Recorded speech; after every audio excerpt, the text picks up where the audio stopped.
अ, मित्रों, कोरोना काल से आरंभ हुई यह हमारी ऑनलाइन गोष्ठी की यह 83वीं कड़ी है। और हमारी कोशिश रही है कि कहीं किसी प्रकार का अंतराल ना आए, और नहीं आया भी नहीं। हम लगातार गोष्ठियां कर रहे हैं, और आज की गोष्ठी में एक जो हमारा जनवरी से एक स्तंभ चालू किया था, इस माह के व्यंग, और इस माह नवंबर माह के व्यंग पर हम चर्चा कर रहे हैं। हमने विभिन्न अखबार पत्रिकाओं के में छपी रचनाओं का चयन करके 8 रचना को चयन किया था, और इन 8 रचनाओं पर आज हमारी बातचीत होगी। आज हमारे अतिथि वक्ता हैं किशोर अग्रवाल जी, जो हमारे समूह में हैं।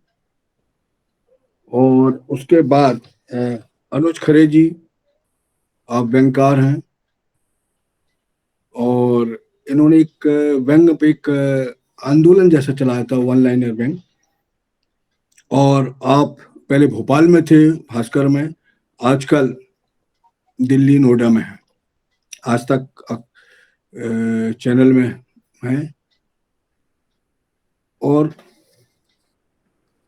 श्रीमती चेतना भाटी जी, आप इंदौर से हैं, व्यंग लिखती हैं, आपके कहानियां लिखती हैं। 2 व्यंग प्रकाशित हो चुके हैं, कहानियां प्रकाशित हो रही हैं, विभिन्न अखबारों में आपकी रचना छपती रहती हैं, और इनको अनेक पुरस्कार भी मिले। और हमारे चौथे जो वक्ता हैं मलय जैन जी, ये उपन्यासकार हैं, पुलिस में अधिकारी वर्ग पे हैं, AIDIG हैं। और आपके जो उपन्यास, एक उपन्यास ढाक के 3 पात बहुत चर्चित हुआ था, और यह भी एक संयोग है कि हमने पिछली गोष्ठी अक्टूबर माह के व्यंग पर, इनकी एक व्यंग पर चर्चा की थी, और इनको पता भी नहीं चला था। इन्होंने हमसे मांगा कि भाई कुछ प्रारूप हमें दे दीजिए पिछली गोष्ठी का, अगर कुछ ऑडियो वीडियो कुछ भी हो। तो हमने इनको यूट्यूब का जो भेजा हुआ था, तो उन्होंने पढ़ कर सुनकर आश्चर्य हुआ था कि हमको हमारी रचना पर हेलीकॉप्टर में बारात पर चर्चा हो चुकी है। तो हमारी कोशिश ये रहती है कि हम उन रचनाओं से लेखकों के नाम विलोपित कर देते हैं, और यही भी रहता है कि हमें यह प्रचार नहीं करना है कि हम उन लेखकों को बताएं कि हमारे आपकी रचना पे हम चर्चा कर रहे हैं। हम बिल्कुल निर्लिप्त भाव से जो रचना है हमारे सामने आती है, उन पर चर्चा करते हैं, और यह क्रम हमारा जारी है। अब हम आज गोष्ठी आरंभ करते हैं। हम चारों वक्ताओं पे 2-2 रचना ले चुके हैं, उन 2 रचनाओं पे बातचीत होगी। और वक्ताओं से आग्रह है कि उन्हें हमें 10 से 12 मिनट में अपनी बात समाप्त करें, तो ज़्यादा बेहतर रहेगा, सबको समय मिलेगा। और अगर इन विमर्श के बाद कुछ हमारे पास समय रहता है, तो हमारे जो श्रोता हैं उनसे भी हम इन रचनाओं पर, जो उन्होंने सुना है, जो उन्होंने रचनाओं का आकलन किया सुनकर, समय रहते बात करेंगे। तो मैं सबसे प्रथम हमारे समूह के व्यंग्यकार, आप भी पुलिस में रहे हैं और सेवानिवृत्त हैं, किशोर अग्रवाल जी से आग्रह करता हूँ वे 2 रचनाओं में अपनी बात रखें। उनको 2 रचना दी गई थी। पहली रचना थी हो गए गंजे देश की चिंता में, और उसका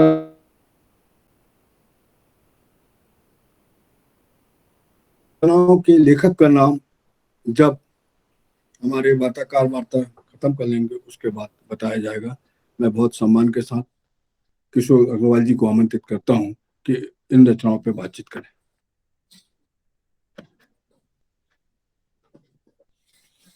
किशोर अग्रवाल जी।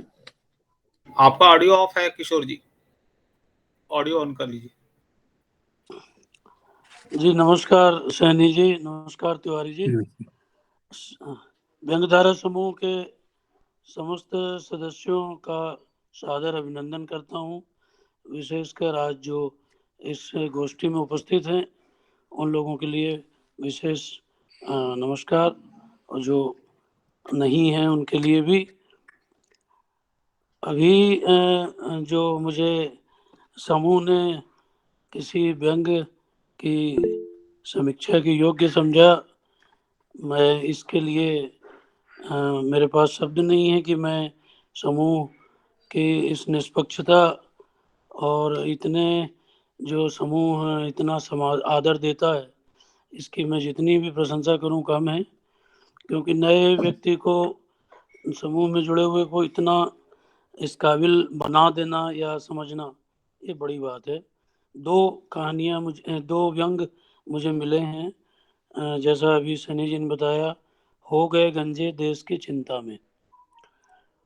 दोनों रचनाएं छोटी छोटी हैं, तो थोड़े में ही बात कह पाऊंगा ऐसी मुझे उम्मीद है। ये जो हो गए गंजे देश की चिंता में व्यंग जो है, ये सरकार की जो मौजूदा नीतियां हैं और उससे जो लोग पीड़ित हुए हैं उसको केंद्र में रखते हुए और उसमें थोड़ा हास्य का फूट देते हुए ये रचना की गई है। व्यंगकार कहते हैं कि लोग जागरूक हो रहे हैं, जागरूकता बढ़ी है, जो सोचेगा वो गंजा हो जाएगा।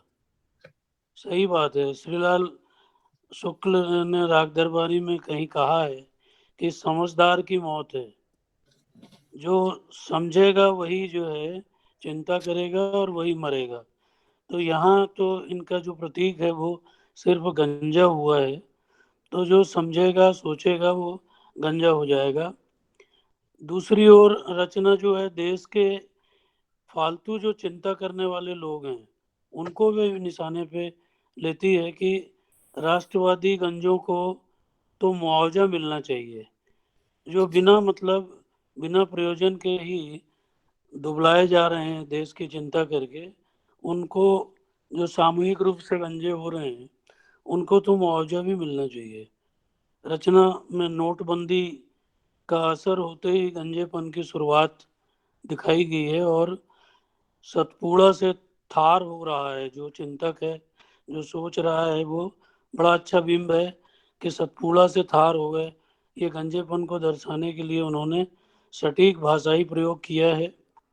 देश की बदहाली पर और विकास की जो निस्सारता है उस पर व्यंग्यकार लिखते हैं कि विकास सिर पर चढ़कर बोल रहा है, जिससे बचे खुचे भी जल्दी चले गए। रचना में आगे इन्होंने व्यंग की दिशा बदली है। उनके निशाने पे जहाँ सरकार थी, अब देश की चिंता करने वाले फालतू और निठल्ले लोग हैं। सलाह दी गई है कि गंजों को संगठन बना लेना चाहिए, अकेले नहीं सोचना चाहिए। अगर संगठन बना लेंगे तो सरकारें फिर इन्हीं की मर्जी की बन सकेगी। व्यंग छोटा है पर जिम्मेदारी से अपनी बात कहता है। इस व्यंग का सौंदर्य यही है कि बिना किसी का नाम लिए ही इसमें स्पष्ट कर दिया गया है कि किसके प्रति कटाक्ष है। पंच अच्छे आए हैं, मैं जानता हूँ, ऐसा लोग भी जानते हैं, इसलिए फीस तगड़ी देते हैं। एक पंच है, आपकी सोच ये होनी चाहिए कि सिर की झालर की रक्षा कैसे की जाए। आम आदमी यानी अपनी फिक्र करे, फालतू की फिक्र ना करे। इसमें निहित है कि फिक्र करने का ठेका कुछ और लोगों ने ले रखा है। आम जनता को फिक्र करके गंजा होने की कोई ज़रूरत नहीं है। मुझे रचना जो है देखन में छोटे लगे, घाव करत गंभीर श्रेणी की रचना लगी। इसमें मनोरंजन भी है और कटाक्ष दोनों है। शिल्प बहुत अच्छा है, मैं रचनाकार को बधाई देता हूँ। एक दूसरी जो रचना है उसमें दो कहानियों का समावेश है। शीर्षक है पुरस्कार की आशा, 2 कहानियां। पहली कहानी व्यंग्यकार ने, इसमें साहित्याकाश में जमे हुए समीक्षकों व कवियों के आपस के संबंधों की जटिलता पर लिखी है। कहानी नए कवियों के लिए एक अलार्म का काम कर सकती है। एक पहुंचा हुआ जमा हुआ समीक्षक चाहे तो नए कवि को किसी भी ऊंचाई पर उठा सकता है। कहानी में बतलाया गया है कि नवोदित की शान में कसीदे काढ़कर और उस पर केंद्रित किताब रचकर कैसे एक समीक्षक ने एक नए कवि को नए जमाने का नया कबीर बना दिया, और उसकी मृत्यु पर उसके परिवार वालों को साध करके और उस नवोदित कबीर के नाम से एक पुरस्कार की घोषणा करा ली। और जब उस इनाम के लिए किसी अनाम कवि को उसकी रचनाओं के आधार पे पात्र माना गया, तो ये समीक्षक जो हैं उनके समारोह में नहीं गए और उन्होंने कहा कि पुरस्कार यदि उन्हें दिया जाए तो वो समारोह में शामिल हो सकते हैं। तो पुरस्कारों की स्थापना से लेकर उसे पाने तक का जो सारा गोरख धंधा है उसको उजागर करती है कहानी। दिखने में कथा के रूप में है, पर एक गहरा व्यंग है इसमें, और इस गोरख धंधे को उजागर करने में सफल है। कहानी सरल दिखती है, पर इस गड़बड़ झाले को इतनी सी कहानी से ही उघाड़ करके व्यंग्यकार ने सामने लाया है। ये कहानी कुछ यक्ष प्रश्न उपस्थित करती है। स्थापित समीक्षक के जरिए नया कवि नाम और स्थान पा जाता है, अन्यथा उसे कौन जानता। कोई नया कवि अगर कोई अच्छे समीक्षक के हत्थे चढ़ जाए या उसे भा जाए तो वो स्थापित हो जाता है, अन्यथा उसे कौन जानता। यक्ष प्रश्न है कि नए कवियों को क्या ऐसे समीक्षकों का आश्रय लेना चाहिए। दूसरा है कि समीक्षक एक भीतरी षड्यंत्र के तहत किसी को पोषित करता हुआ अगर अपने काम का प्रतिफल चाहता है तो इसमें गलत क्या है, और क्या उसके इस प्रयास को इग्नोर किया जाना चाहिए। तीसरा है कि जो मेहनत व परिश्रम से लिखकर स्वयं अपने काम से पहचाने जा रहे हैं और किसी पुरस्कार के योग्य समझे जाते हैं, तो उनका हक मारने के इच्छुक लोगों का क्या कोई इलाज संभव है। ये हमारे आने वाले विमर्श में रखने योग्य कोई विषय हो सकते हैं, और इस पे कभी चर्चा हो तो बड़ा अच्छा हो। इस कहानी में व्यंग की पैनी मार है और सिलसिला कहानी का बहुत सुंदर और सटीक है। कहानी छोटी है पर अपने भीतर के व्यंग को दर्शाने में पर्याप्त है। एक दूसरी कहानी है कि कहानी तो क्या कहनी, ये जो कथा है वो आपने देखा होगा कि कुछ कंपनियों में जो प्रमोटर होते हैं, जो कंपनी का निर्माण करते हैं, एक समय ऐसा आता है कि उनको ही वो कंपनी छोड़ के जाना पड़ता है और जो शेयर होल्डर हैं वो उनकी परवाह भी नहीं करते। कई कंपनियों के साथ ऐसा होता है। उसी तरह की बात इसमें कही है कि एक कोई आभासी ग्रुप जैसा अपना ग्रुप है, ये नहीं, और कोई आभासी ग्रुप बनाया गया जिसमें जो है साहित्यकार, कभी कभी साहित्यकार जो हैं वो चर्चा करते थे। तो उसमें क्या हुआ है कि कहानी कहती है कि सराहना का जो मद चढ़ता है, कभी कभी कुछ लोग जो ज़्यादा सराहे जाते हैं वो स्वयं को अपरिहार्य मानने लगते हैं और इस भ्रम में रहते हैं कि जो कुछ है वे ही हैं और उनके बिना गुजारा संभव नहीं है। डिजिटल ग्रुप के एडमिन की इस कहानी में आकांक्षा थी कि सामूहिक चंदे की राशि से जो पुरस्कार प्रायोजित हुआ है वो उन्हीं को मिले, पर ग्रुप ने किसी और को ये इनाम दे दिया, तो इससे वो रूठ करके ग्रुप छोड़ के चले गए। अब उनको ये भ्रम रहा कि उनको मनाकर ग्रुप में लाया जाएगा, पर अंत में कहानी में ऐसा होता नहीं। छोटी सी कहानी में यथार्थ को रेखांकित करने में व्यंग्यकार सफल हुए हैं। प्रवाहपूर्ण भाषा में लघु कथा जैसी लगने वाली इस रचना में साहित्य के क्षेत्र में मची होड़ और व्यर्थ के अहंकार तथा विशेष दिखने के जो झूठे मिथक लोग पाले रहते हैं, इस प्रवृत्ति पर तगड़ा प्रहार किया गया है। तथ्य एकदम स्पष्ट है और शैली सुपाच्य है। तीर सीधा चला है और सीधा चोट भी करता है। रचना बहुत अच्छी है।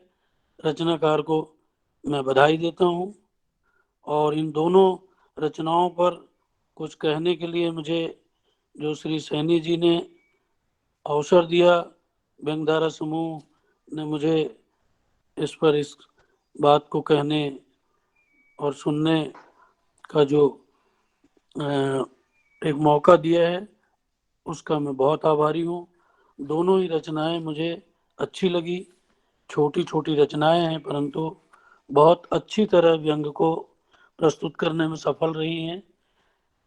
दोनों व्यंग्यकार मेरी समझ में अच्छे और स्थापित व्यंग्यकार होने चाहिए। मैं पुनः आपका धन्यवाद करते हुए अपनी बात समाप्त करता हूँ। नमस्कार।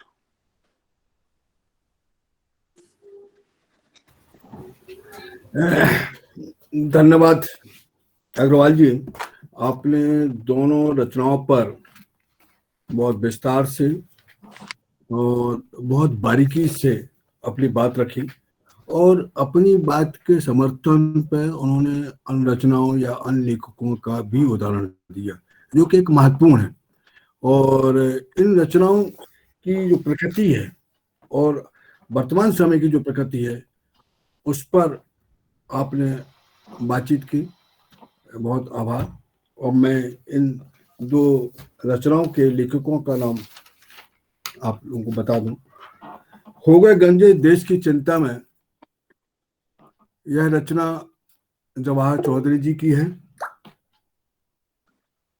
और दूसरी रचना पुरस्कार की आकांक्षाएं, दो कहानियां प्रभाशंकर उपाध्याय जी की है।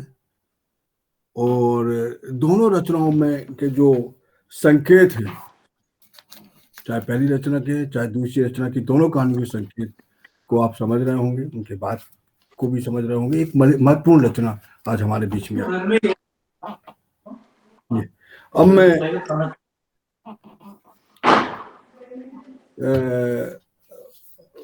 अनुज खरे जी से आग्रह करूंगा। अनुज खरे जी आजकल पहले भोपाल में थे, आजकल दिल्ली में हैं और आप सभी जानते हैं उनके संग्रह भी हैं।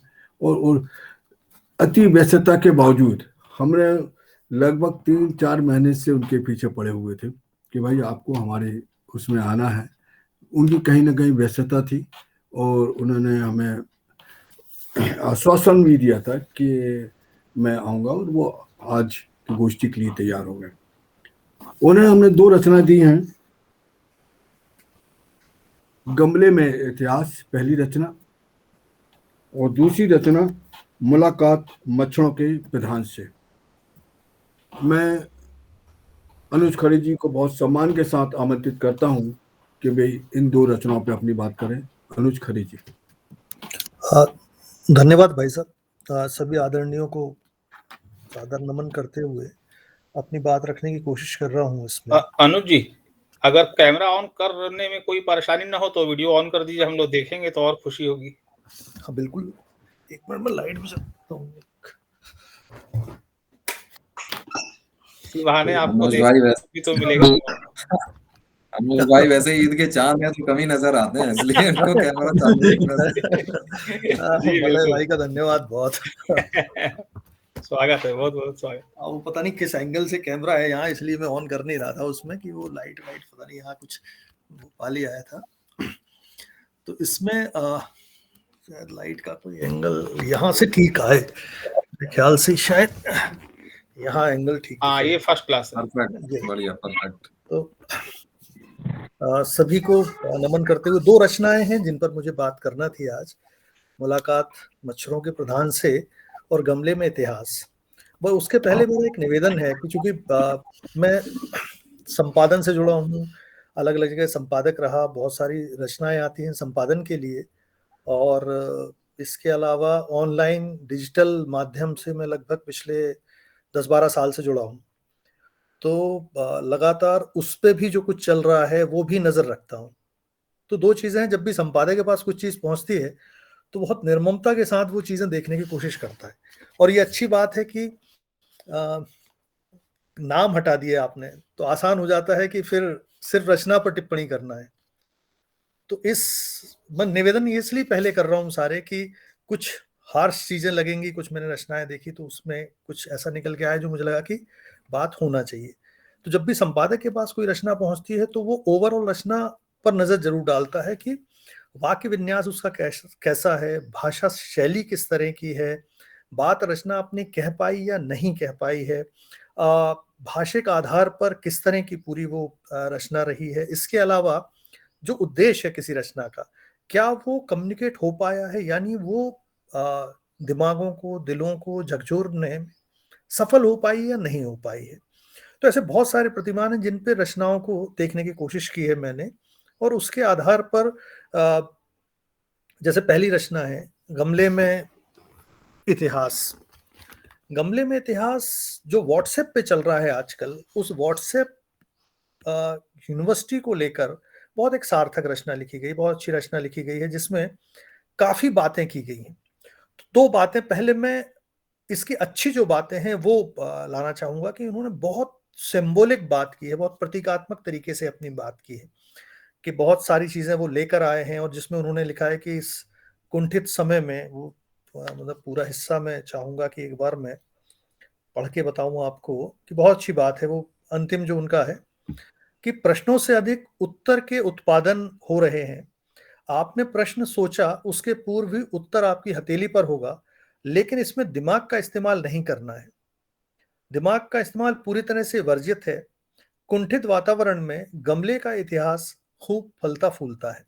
ये इसका कुल मिला के सार है इस पूरी उस बात का कि जो व्हाट्सएप में चल रहा है और जिस किसी एक खास उद्देश्य के साथ ये चल रहा है कि 2 तरह की विचारधाराएं हैं। एक तरह की विचारधारा जो इस तरह का पूरा अपना अलग अलग मैसेज बनाती है, और अपने तरह की विचारधारा वाले लोगों को ये चाहती है कि वो इसे स्वीकार करें, इसे आगे बढ़ाएं, उसमें अपना दिमाग बिल्कुल भी नहीं लगाएं कि ये सही या गलत है। सही या गलत तो उन्होंने तय कर दिया है, अब तो उनकी जिम्मेदारी ये बनती है कि बस वो उसे आगे बढ़ाएं और इस पर किसी तरह का कोई सवाल ना करें। तो ये बहुत बढ़िया है, अलग अलग उदाहरणों के साथ उन्होंने अपनी बात कही है इस पूरी रचना में, और मुझे लगा कि ये बड़ी समय के साथ सार्थक रचना है ये, और इस तरह की बात होना चाहिए। तो इसमें एक और हिस्सा है जो मुझे लगता है कि कोट किए जाने लायक है। गमले में केवल इतिहास ही नहीं उगते, हर वह घास उगा ली जाती है जिसे चरने के लिए आदमी की अक्ल बेचैन हो जाए। तेल की कीमतें क्यों बढ़ रही हैं? देश को विकसित बनाने के लिए। देश का तेजी से निजीकरण क्यों हो रहा है? देश को चांद पर ले जाने के लिए। गांव में गरीबी इतनी तेजी से क्यों बढ़ रही है? तो किसान क्या करें? क्या शहर जाकर मजदूर हो जाएं? और बेरोजगारी दूर कैसे होगी? तो उनका कहना है कि बेरोजगारी है ही नहीं तो दूर क्या होगी, या तो विरोधियों की फैलाई अफवाहें इन पर ध्यान ना दें। तो बहुत सटीकता के साथ, बहुत रोचकता के साथ, बहुत मारकता के साथ उन्होंने छोटी छोटी चीजों को लेते हुए बात आगे बढ़ाई, और व्हाट्सएप यूनिवर्सिटी की एक एक करके कलई खोलते गए। तो ये अपने उद्देश्य को लेकर कि जो बात कम्युनिकेट करना थी उस पॉइंट ऑफ व्यू से बड़ी एक सार्थक रचना लगी, जो मुझे पढ़ के अच्छा लगा और बड़ा सारी चीजों को कम्युनिकेट किया गया है। अब इसका जो दूसरा हिस्सा है, जो मुझे लगता है कई जगह ये रचना बहुत फ्लैट है मतलब इसमें विवरण भर दिए गए हैं। मैं एक संपादक के तौर पे, चूंकि सबसे बड़ा काम था मेरा एडिट करना, कि वो हिस्से जो उबाऊ लगे, रोचक लगे, या जहां पर आके मुझे लगे कि एज रीडर मेरा इंटरेस्ट खत्म हो चुका है, अब खींची जा रही है बात, तो कुछ हिस्से इस रचना में इस तरह की भी दिखाई दिए कि जहां बहुत बड़ी भूमिका बना दी गई। बहुत बड़ी भूमिका के बाद जब आप बात शुरू करते हैं तो कई बार आदमी लॉस्ट हो चुका होता है। शुरुआत की पहली 4 या 5 लाइनें सबसे इंपॉर्टेंट होती हैं, और अगर उस 4-5 लाइन में उसको बांध नहीं पाए हम, जैसे इस रचना की शुरुआत में मुझे लगा कि एक लंबा इंट्रो बनाया गया, एक लंबा पैराग्राफ बनाया गया और उसके बाद अपनी बात शुरू की गई। तो जब तक मुझे एज रीडर, मुझे रीडर के तौर पर ये लगा कि यार मैं लॉस्ट हो गया, मतलब इस रचना में आगे जाऊं या नहीं जाऊं। आगे इसमें बहुत सारी चीजें थी, आगे इसमें बहुत बेहतरीन बातें कही गई, लेकिन जो शुरुआत थी वो शुरुआत बहुत लंबी होने की वजह से थोड़ी सी कहीं रीडर को बांध पाने में शायद सफल नहीं हो पाई, मेरा अपना मानना है। बाकियों के लिए हो सकता है कि बहुत वो, और मेरा ये भी इसमें वो नहीं कि जो मैं कह रहा हूं वो सही ही है, ये मेरा अपना खुद का बहुत व्यक्तिगत आकलन है, और जिस आकलन में एक संपादक, एक डिजिटल एडिटर और मेरा जो अपना पढ़ने लिखने का दायरा है, वो सारी चीजें शामिल हैं। तो जरूरी नहीं है कि मेरे नजरिए से कोई रचना जो खराब हो या जिसमें कमी हो, दूसरे नजरिए में भी उस तरह की हो। तो ये मैं निवेदन शुरुआत में ही करना चाह रहा हूं बार बार। तो मुझे लगा कि शुरुआत थोड़ा सा बांध पाने में सफल नहीं है उतनी ज्यादा, वो बहुत लंबी बात कहने के बाद, बहुत लंबी भूमिका बनाने के बाद काम की बात पर आए हम, फिर वो काम की बात पे आए, फिर हमने बात शुरू की। तो कई बार होता ये है कि हम लोग टेस्टिंग ये करते हैं, चूंकि मैं अपनी बात भी इसमें बार बार शामिल कर रहा हूं, कि हम किसी रचना को या वीडियो को सब लोगों को देखने के लिए देते हैं वहीं पे, और ये रिएक्शन नोट करते हैं कि कहाँ पर बंद किया गया, यानी उसका टाइम कितना था उस वीडियो का, कहाँ पे आके आदमी ने बंद कर दिया या इंटरेस्ट खत्म हो गया उसका। और ये हम डिजिटल पॉइंट ऑफ व्यू से भी नोट करते हैं कि यानी ये निकलवाते हैं कि किसी रचना का या किसी वीडियो का टाइम स्पेन कितना था, और उसके बाद ये कोशिश करते हैं निकालने की कि अच्छा ये इस तरह के विषय पर लंबा वीडियो चला, पूरा देखा गया, और इस तरह के विषय पर लोगों ने खोला और 5-7 सेकंड में उसे बंद करके वापस हो गए। तो सेम यही अप्लाई किया मैंने इस रचना में कि मैं कहां तक इस रचना के साथ जा पाऊंगा, कहां पे आके मुझे लगेगा। तो जैसे मैंने शुरुआत की तो मुझे थोड़ा सा आगे बढ़ने के बाद लगा कि यार ये बात क्या कह रही है रचना, मतलब इसने भूमिका बहुत बना दी और फिर धीरे से ये असली बात पर आ रही है। तो मैं शायद उस इंट्रो में, शायद उस शुरुआती पैराग्राफ में उलझ के बहुत आगे नहीं बढ़ पाया, जो मुझे लगा। हो सकता है ये आप लोगों के नजरिए में शायद कुछ और हो, या मेरे बात विरोधाभासी थोड़ी सी लगे, लेकिन मुझे जो नए उसमें डिजिटल में चल रही सामग्री, जिस तरह की वीडियो, जिस तरह की रचनाएं आ रही, जिस तरह की पूरी खबरें भी इवन आ रही हैं, मैं उनके पॉइंट ऑफ व्यू से बता रहा हूँ कि वो बांधना बहुत जरूरी है। पहले एक पूरी दुनिया भर में एक रिसर्च हुई है जिसमें ये बताया गया है कि चाहे वीडियो हो और चाहे टेक्स्ट हो, डिजिटल में सिर्फ और सिर्फ पहले 8 सेकंड इंपॉर्टेंट होते हैं। अगर उस 8 सेकंड में उस बंदे ने वो रचना को बांध लिया, उस वीडियो में बंध गया, या वो उसकी रचना पढ़ ली गई, तो निश्चित तौर पे आगे पढ़ ली जाएगी। नहीं तो वो 8 सेकंड बाद बाहर हो जाता है, या मानसिक रूप से उस रचना के साथ वो डिस्कनेक्ट कर लेता है अपने आप को, कि वो पढ़ जरूर लेगा लेकिन उसका इंटरेस्ट खत्म हो चुका होता है। तो इस रचना में आगे जो बात की गई वो महत्वपूर्ण थी, लेकिन शुरुआत में थोड़ा सा डिस्कनेक्ट आया मुझे। तो एक तो ये बात हुई। दूसरी, ये जो मैंने अपनी इस पूरी डिजिटल की लर्निंग जो हासिल की, उसमें एक चीज देखी मैंने कि बंधा आदमी वहीं रहता है जहां हर दूसरी और तीसरी लाइन में एक सरप्राइजिंग एलिमेंट मिले उसको, कुछ ना कुछ शॉकिंग एलिमेंट मिले उसको, ऐसी बात मिले जो शायद उसके बियॉन्ड इमेजिनेशन हो। अब इस रचना में आगे चल के सारी वो बातें की गई जो लगभग उसको पता है, लगभग वो इनकी बातें करता है, और लगभग वो मान के चलता है फेक न्यूज के दौर में कि शायद ये सही नहीं है।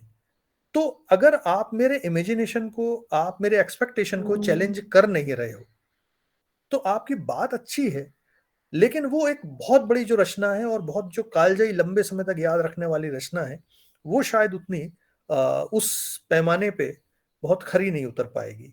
मैं चूंकि कमियां इसलिए ज्यादा बता रहा हूं कि अच्छाइयां, मुझे लगता है कि हम लोगों को पूरा जो शिक्षा दी गई है पत्रकारिता में, उसमें एक चीज बताई गई कि अच्छा क्या है ये तो हमें पता ही होता है, हमें तो कमियां ढूंढना चाहिए ताकि सुधार किया जा सके और अगली बार वो रिपीटेशन ना हो। तो मेरी नज़र कमियों पर ज़्यादा थी, मैं कमियां ज़्यादा देख रहा था। सारे लोग बात करेंगे कि बहुत सार्थक रचना है या बहुत अच्छी रचना है, मैं शायद कोशिश कर रहा था कि इसमें जो कमियां हैं ताकि हम सबको कलेक्टिवली बहुत फायदा हो और आगे हम उसका फायदा उठा सकें अपनी रचनाओं में। और मेरा व्यक्तिगत विचार है, मैं बार बार इस चीज़ को कह रहा हूँ कि जरूरी नहीं है कि सब लोग सहमत हो। तो एक पॉइंट ये आया। दूसरी रचना थी मुलाकात मच्छरों के प्रधान से।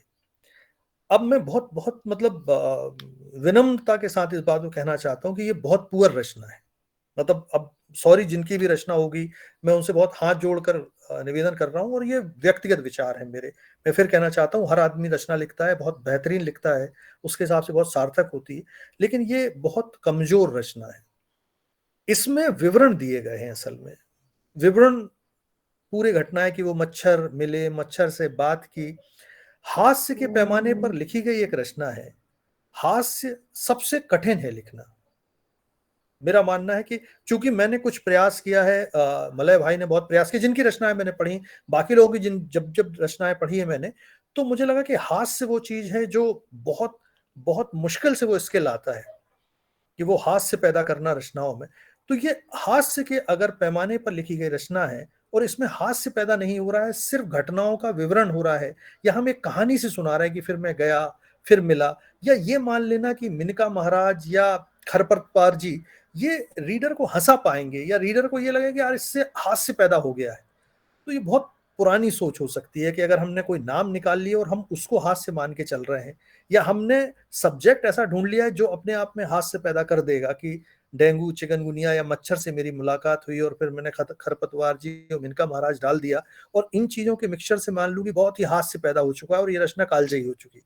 तो ये रचनाएं असल में रीडर को हिंदी व्यंग के पॉइंट ऑफ व्यू से बड़ा मतलब दूर ले जाएंगी। मुझे लगा कि इसमें विवरण दे दिया कि वहां से वो गए, फिर उस मच्छर से मिले, फिर उन्होंने कहा कि नाले में जाके मिल लीजिए, फिर नाले में ले जाके मिल लीजिए, बाद वो प्रधान से मिल लिए। मतलब मैं पूरी उस रचना में खोजने की ये कोशिश कर रहा था कि बात क्या कही जा रही, इसमें मेरे दिल दिमाग को क्या झकझोरा जा रहा है, ऐसा कुछ कहा जा रहा है कि मुझे लगे कि यार ये रचना मुझे बात तक याद रह जाए। मतलब इस रचना को पढ़ने के बाद मैं बरसों तक याद रखूं कि यार ये बहुत, मैंने मच्छरों को लेकर बहुत गजब एक रचना पढ़ी जिसने इतनी सार्थकता से बात की। डेंगू, चिकनगुनिया, डेंगू की बात की गई और ऐसी कोई बात नहीं आई जो मुझे याद हो। मतलब मैं ये देख रहा था कि कोई एक लाइन, कोई बात ऐसी निकल कर आए जो मुझे लंबे समय तक याद रह सके, तो शायद वो निकली नहीं। तो मुझे लगा कि बात घुमा फिरा के करना चाहिए या सीधी सीधी बोल देना चाहिए। मुझे लगा कि सीधा सीधा बोल देना चाहिए, हालांकि वो बुरा लगेगा जिनको भी, जिनकी भी रचना है, और वो भी स्वतंत्र है मेरी किसी भी रचना का कि चीर फाड़ करने के लिए, पोस्टमार्टम करने के लिए मैं सहज लूंगा और बिल्कुल उसको स्वीकार करूंगा, उसको पोस्टमार्टम को। लेकिन मुझे लगा कि घुमा फिरा के नहीं बात करना चाहिए। इतना वरिष्ठ मंच है, इतना सार्थक मंच है जहां पर एक एक लाइन बहुत मार्के की और बहुत हिम्मत के साथ कही जाना चाहिए। तो वो दूसरी रचना मुझे व्यंग के और हास्य व्यंग दोनों के पैमाने पर बहुत मतलब बहुत काफी औसत लगी वो रचना की, जो जो शायद बहुत अच्छा रीडर वर्ग को पसंद नहीं आएगी और वो पढ़ के उसको लगेगा कि यार ये स्तर है रचनाकारों का। तो क्योंकि उसमें हास्य पैदा नहीं होता है कहीं भी, और कुछ भी ऐसी लाइन मुझे मतलब सही में नहीं मिली कि जो जो मैं कोट कर सकूं या जो बात की जा सके। अंत में जब बात आती है तो इतनी सामान्य और इतने औसत उस पर वो खत्म कर दी गई कि आप हमें नहीं छेड़िए, हम आपको नहीं छेड़ेंगे। तो कुछ ऐसा मिला नहीं मुझे कि जहां जो हाल ए मतलब महफिल होता, हासिल महफिल जैसी चीज पढ़ने के बाद अगर कुछ नहीं मिल रही है। तो मैंने एक और बात की थी कुछ समय पहले, 28 में एक संपादकीय भी लिखा था इस चीज को लेकर कि हमारा असल में मुकाबला किसके साथ है। आज की डेट में जो व्यंग लिखे जा रहे हैं, आज की डेट में जो हास्य लिखा जा रहा है, उसमें मुकाबला किसके साथ है। और जो बहुत मेरे अनुभव पर आधारित सारी बात थी कि मैंने कहा था कि हमारा मुकाबला है उन स्टैंड अप कॉमेडियंस के साथ। हालांकि सबने कहा था कि यार स्टैंड अप कॉमेडी बहुत छोटी बात होती है, और वो मैंने उनसे कहा था कि स्टैंड अप कॉमेडी को सिर्फ इसलिए देखा जाना चाहिए कि जो बात हम शायद 300 शब्द में कहते हैं वो 3 लाइन में कह सकते हैं, वो इतना अच्छा वाक्य विन्यास बनाते हैं, इतने बढ़िया शब्दों का जो संयोजन उनका होता है वो इतना सार्थक होता है कि 30 लाइन में वो 300 शब्द समेट देते हैं हमारे, और उससे जो हास्य व्यंग या जो सरप्राइजिंग एलिमेंट पैदा होता है वो व्यंग को आगे ले जाने की कोशिश करता है। वो इतने अलग तरह के सब्जेक्ट उठा रहे हैं। हमारे यहाँ देखिए जैसे जो ये सब्जेक्ट मिला मच्छर वाला, क्लीशे सब्जेक्ट है पूरा, व्हाट्सएप यूनिवर्सिटी क्लीशे सब्जेक्ट है, लेकिन फिर जब ये क्लीशे सब्जेक्ट उठाया जाए तो बिल्कुल जरूरी है कि इसके साथ हमारा बियॉन्ड इमेजिनेशन वाक्य विन्यास तो अद्भुत हो। हमारे जो चैलेंज है वो ये है सबसे बड़ा कि मैं रीडर को लगातार सरप्राइज करूं हर दूसरी लाइन में कि यार ये देखिए, मैंने विषय जरूर पुराना उठाया है, घिसा पिटा उठाया है, लेकिन मैं उससे जो डील कर रहा हूं, मेरा जो ट्रीटमेंट है वो अद्भुत है। जैसे इसमें एक बात लगातार हमारे पत्रकारिता में भी कही जाती है कि फिल्मों के विषय फिक्स हैं।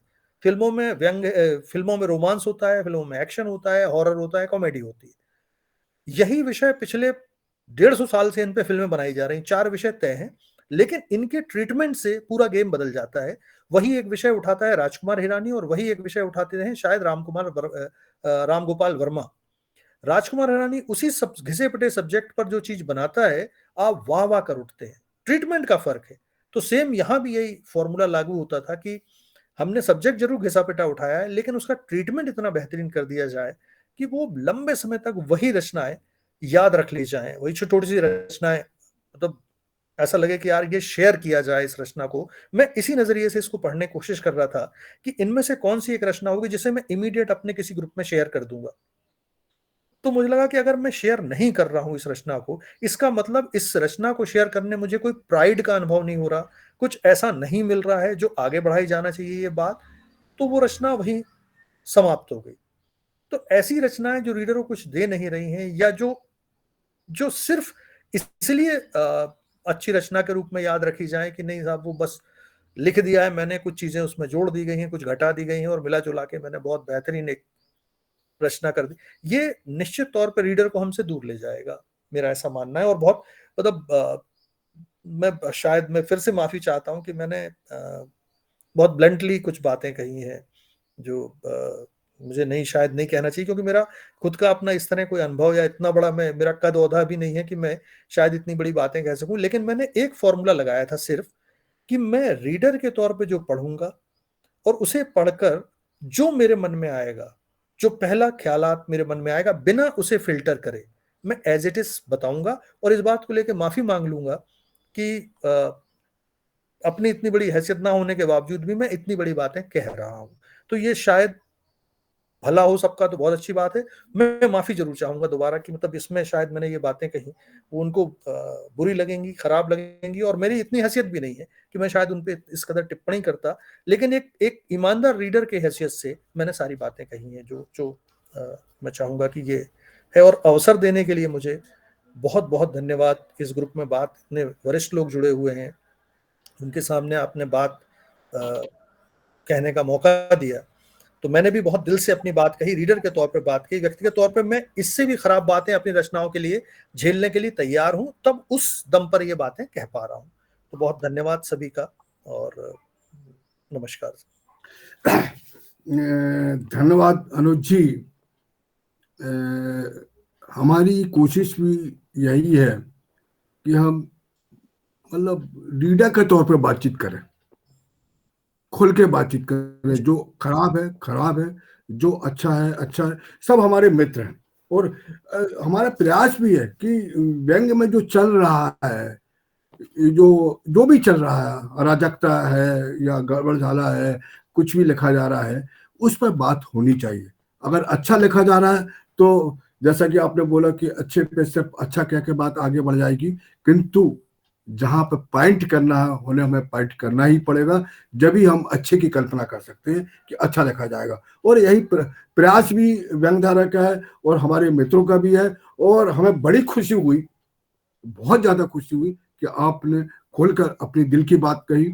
और मतलब इसमें माफी मांगने वाली बात नहीं है, कि आप इसलिए सर देखिए, मैं इसलिए कि बहुत सारे लोगों के दिमाग में सवाल आएगा कि यार आपकी क्या हैसियत है जो इतनी बड़ी बातें कर रहे हो आप। तो मैं इसलिए माफी मांगना चाह रहा हूँ कि मैं एक रीडर जैसी बात कर रहा हूँ। मैंने रीडर जैसे जो पढ़ा और बिना फिल्टर करे पूरी बात अपनी रख दी। तो ये मतलब ये हाँ, हैसियत एक ईमानदार रीडर की हैसियत मेरी, और मैं अपनी रचना पर भी यही सब सुनने के लिए उतने ही मन से तैयार हूँ, तो मैं बात कह रहा हूँ ये। धन्यवाद। और रीडर तो जज होता है और जज माफी नहीं मांगता है। और आपने बिल्कुल ईमानदारी से अपने बातचीत की, आपने एक जो होना चाहिए जो उस पर बातचीत की। मैं आपका हृदय से बहुत बहुत आभार व्यक्त करता हूँ और हमेशा यह अपेक्षा करूंगा कि आप हमें अगली गोष्ठियों में भी समय देते रहें, जब हम बुलाएं तो हमें सहयोग करें। बहुत आभार कि इस तरह के ऑडियंस के साथ या इतने वरिष्ठ लोगों के साथ आप बोलने का मौका दे रहे हैं मुझे, तो आपका आभार बहुत बहुत, जो आपने मुझे मौका दिया तो इस मंच पर। और मैं दोनों रचनाओं के लेखक का नाम बताता हूँ। पहली रचना गमले में इतिहास, इसके लेखक हैं शशिकांत शशि। और दूसरे रचना मुलाकात बच्चों के प्रधान से, इसके लेखक हैं आत्माराम भाटी जी। और मैं सभी लेखकों से अपेक्षा करता हूं कि इन टिप्पणियों को सुने और इन टिप्पणियों के अनुकूल आगामी रचनाओं पर अपना ट्रीटमेंट करें। मैं अब आगे के वक्ता श्रीमती चेतना भाटी जी इंदौर से हैं। आपके 2 व्यंग संग्रह छपे हुए हैं, कहानियां भी लिखती हैं और यह हमारी गोष्ठियों में आती रही हैं, किंतु और एक ऐसे दर्शक के रूप में आती रही हैं कि हम लगभग अपरिचित जैसे थे। हमने इनसे संपर्क किया, इन्होंने अपनी स्वीकृति दी और हमारी भी अपेक्षा ऐसी है कि जो टिप्पणियों का जो सिलसिला है लगभग इसी ढंग से निर्भीकता से आगे बढ़े। और मैं सम्मान के साथ चेतना भाटी जी को आमंत्रित करता हूं और उन्हें जो 2 रचना दी गई हैं, शमशान घोटाले पर एक वालिया बयान और दूसरी रचना है आदमी का एक दिन। मैं बहुत सम्मान के साथ चेतना भाटी जी से आग्रह करता हूं कि इन 2 रचनाओं पे अपनी बात करें। चेतना भाटी जी।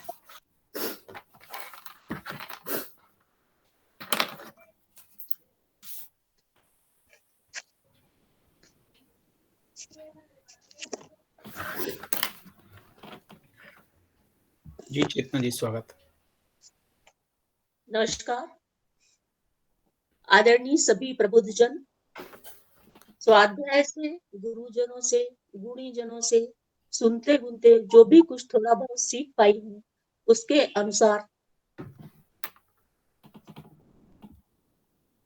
अनुसार जैसा कि माना जाता है, व्यंग मानव जीवन की सर्वोत्तम आलोचना होता है। लेकिन जब तक चीजों को देखने की एक विशेष दृष्टि, गहराई तक भेदने की सामर्थ्य, सांकेतिकता, वक्रीय आक्रोश, कल्पना शक्ति न होगी, सार्थक व्यंग संभव नहीं है।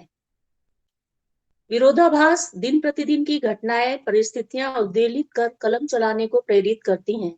व्यंग अपने समय का, समाज का परिवर्तन, रिफ्लेक्शन होता है। वर्तमान युग सत्य का प्रतिबिंब होता है। वैसे सबसे पहले तो यह बताना चाहूंगी कि मैं कोई बहुत बड़ी ज्ञानी व्यंगकार नहीं हूँ। जो कुछ भी थोड़ा बहुत कर पाई हूँ, करते करते ही किया है, लिखते लिखते ही लिखा है। कभी अच्छा हो जाता है तो कभी बुरा, लेकिन मैं लिखती रहती हूँ क्योंकि लिखना जरूरी है मेरे अनुसार। जब लिखेंगे तभी तो होगा ना अच्छा या बुरा, बिना लिखे तो कुछ भी नहीं होगा, ना अच्छा ना बुरा। तो मेरा तो अपना एक ही मंत्र या फंडा है कि अपनी ओर से 100% लगाओ और फिर आगे जो हो सो हो। और अब यह किसी अन्य की रचना पर प्रतिक्रिया देना, विमर्श करना, यह तो और भी कठिन है मेरे लिए एक पाठक के तौर पर, लेकिन मैं प्रयास कर रही हूँ। मेरे अपने विचार हैं। आज के विमर्श के लिए पहली रचना जो मुझे प्राप्त हुई है वह है शमशान घोटाले पर सरपंच का इकबालिया बयान। एक उम्दा रचना है। सारा दृश्य आंखों में घूमने लगता है चलचित्र की तरह। जीप चलने से लेकर गांव पहुंचने तक की पूरी फिल्म ही दिख रही हो जैसे। बेचारे मासूम अफसर परेशान है एसी चेंबर छोड़ने के कारण, बढ़िया कटाक्ष है। लेकिन आगे या अखबार वाले जबरन बॉम्ब मार रहे हैं। मैं बॉम्ब जबरन ठूसा हुआ सा लगा मुझे, क्योंकि साथ में अक्सर है तो बम की जगह कोई दूसरा शब्द होना चाहिए था। जहां तक मैं समझती हूँ, भाषा पात्र के अनुसार होनी चाहिए। लेकिन आगे सरपंचों ने उक्त राशि का आहरण भी पूरी ईमानदारी से कर लिया। इस वाक्य में आहरण बहुत ही खूबसूरत शब्द लग रहा है, नगीने की तरह। आगे गौरतलब है कि इस बात को लेकर मीडिया में चिल्लाचोट मची, जिसका संक्षिप्त सारांश निकला कि वाक्य में संक्षिप्त और सारांश की जगह सिर्फ सारांश से ही काम चल सकता था। अगला वाक्य, श्मशान घोटाला इसी विकास का उल्लेखनीय सैंपल है। उल्लेखनीय और सैंपल भी एक साथ कुछ जम नहीं रहे। हो सकता है टाइपिंग की गलती हो। लक्षणा व्यंजना उलटबासियों का अच्छा प्रयोग करते हुए एक अच्छी रचना की बधाई। आज के विमर्श के लिए मुझे दूसरी रचना जो प्राप्त हुई है वह है आदमी का दिन। एक आम आदमी की मानसिकता सोच उजागर करती एक भली भली सी रचना है। हंसाती गुदगुदाती सी व्यथा कथा है आदमी की कि उनका दिन उस तरह नहीं मनाया जा रहा जैसा कि महिलाओं का मनाया जाता है।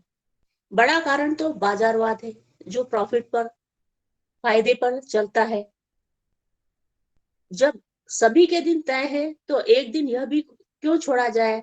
तो एक दिन आदमी का भी तय किया गया, आदमी द्वारा ही, क्योंकि शेष सभी दिन भी उन्होंने ही तय किए हैं। अपनी दुकान की मिठाई दूसरों को चाहे जितनी भाए, मगर अपने को तो नहीं भाती ना भाई। लेकिन अच्छा है, इसी बहाने बराबरी तो आई समाज में, वरना पहले तो महिलाएं ही शिकवे शिकायतें करती रहती थी। वैसे पूरी रचना एक तुलनात्मक अध्ययन की तरह है।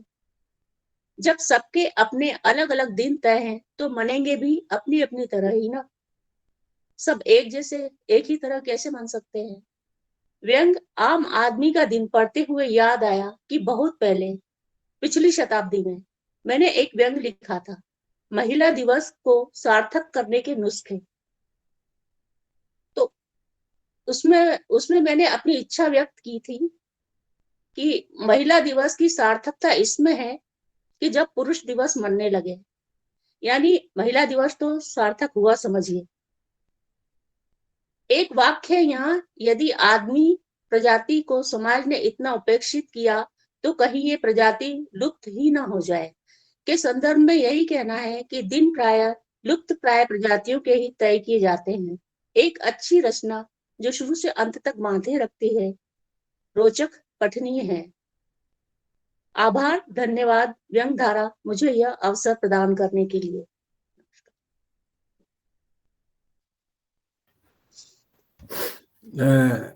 धन्यवाद चेतना जी, आपने दोनों रचना को अपने दृष्टिकोण से बांचा और बताया। आपने एक महत्वपूर्ण चीजों पर एक संकेत किया कि हमें भाषा के रूप में भी कैसा देखना चाहिए, मतलब संक्षिप्त और सारांश या उल्लेखनीय सैंपल। तो एक लेखक को इन सब चीजों से ही बचना चाहिए, ये एक महत्वपूर्ण बात आपने बताई। और उसके बाद दूसरी रचना पे भी आपने कई बातों पर संकेत किया। मैं आपका बहुत बहुत आभार। और मैं अब दोनों रचनाकार का नाम लटा रहा हूँ। पहली रचना शमशान घोटाले पर इकबालिया बयान, कैलाश मंडलेकर की रचना थी, और आदमी का एक दिन मुकेश जोशी की। कैलाश मंडलेकर की इस रचना में अंत में कुछ बातें ऐसी आती हैं कि आज भ्रष्टाचार कितना बेशर्म हो गया है कि वो खुलेआम स्वीकार कर रहा है। वो सरपंच मतलब खुलेआम स्वीकार करता, उसको उन अधिकारियों का भी डर नहीं लगता। जब वो अधिकारी कहते हैं कि यहाँ पर तो शमशान बना नहीं, क्या? हाँ, नहीं बना क्या? पर क्या पैसा कहाँ गया? आपने पैसा ले लिया, पैसा कहाँ गया?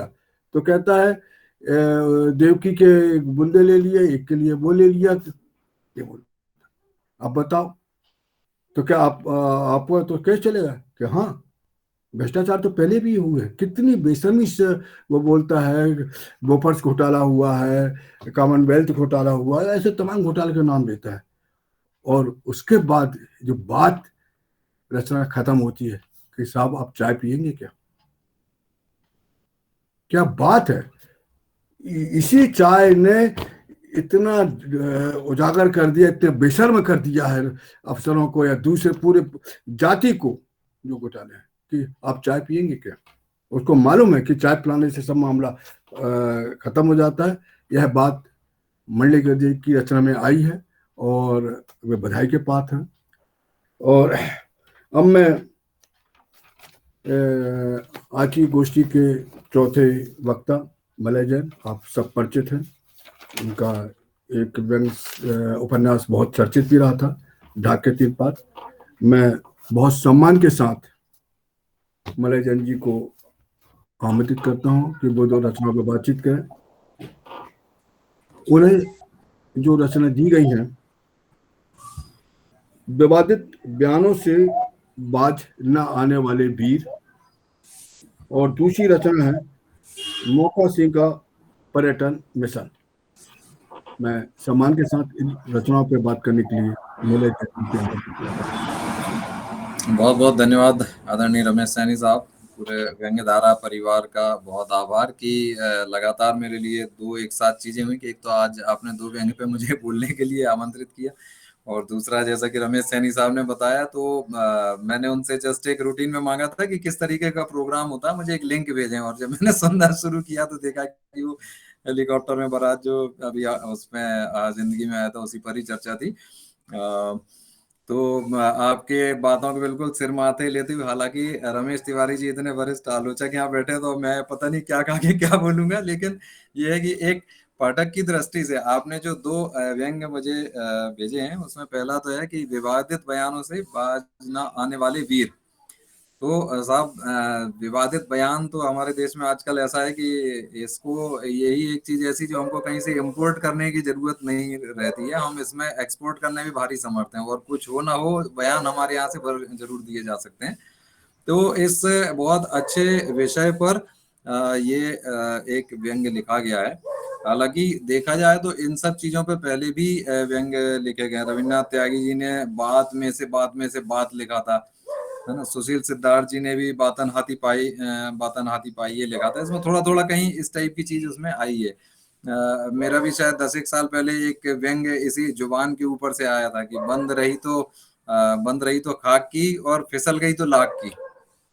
तो ये खास तौर पे आज के समय के हिसाब से जिस तरीके के बयान आ रहे हैं, उसमें इन्होंने इस विवादित बयानों से बाज न आने वाले वीर, इस पर्टिकुलर व्यंग्य में इनने इसकी 3 कैटेगरी बताई है व्यंग्य की।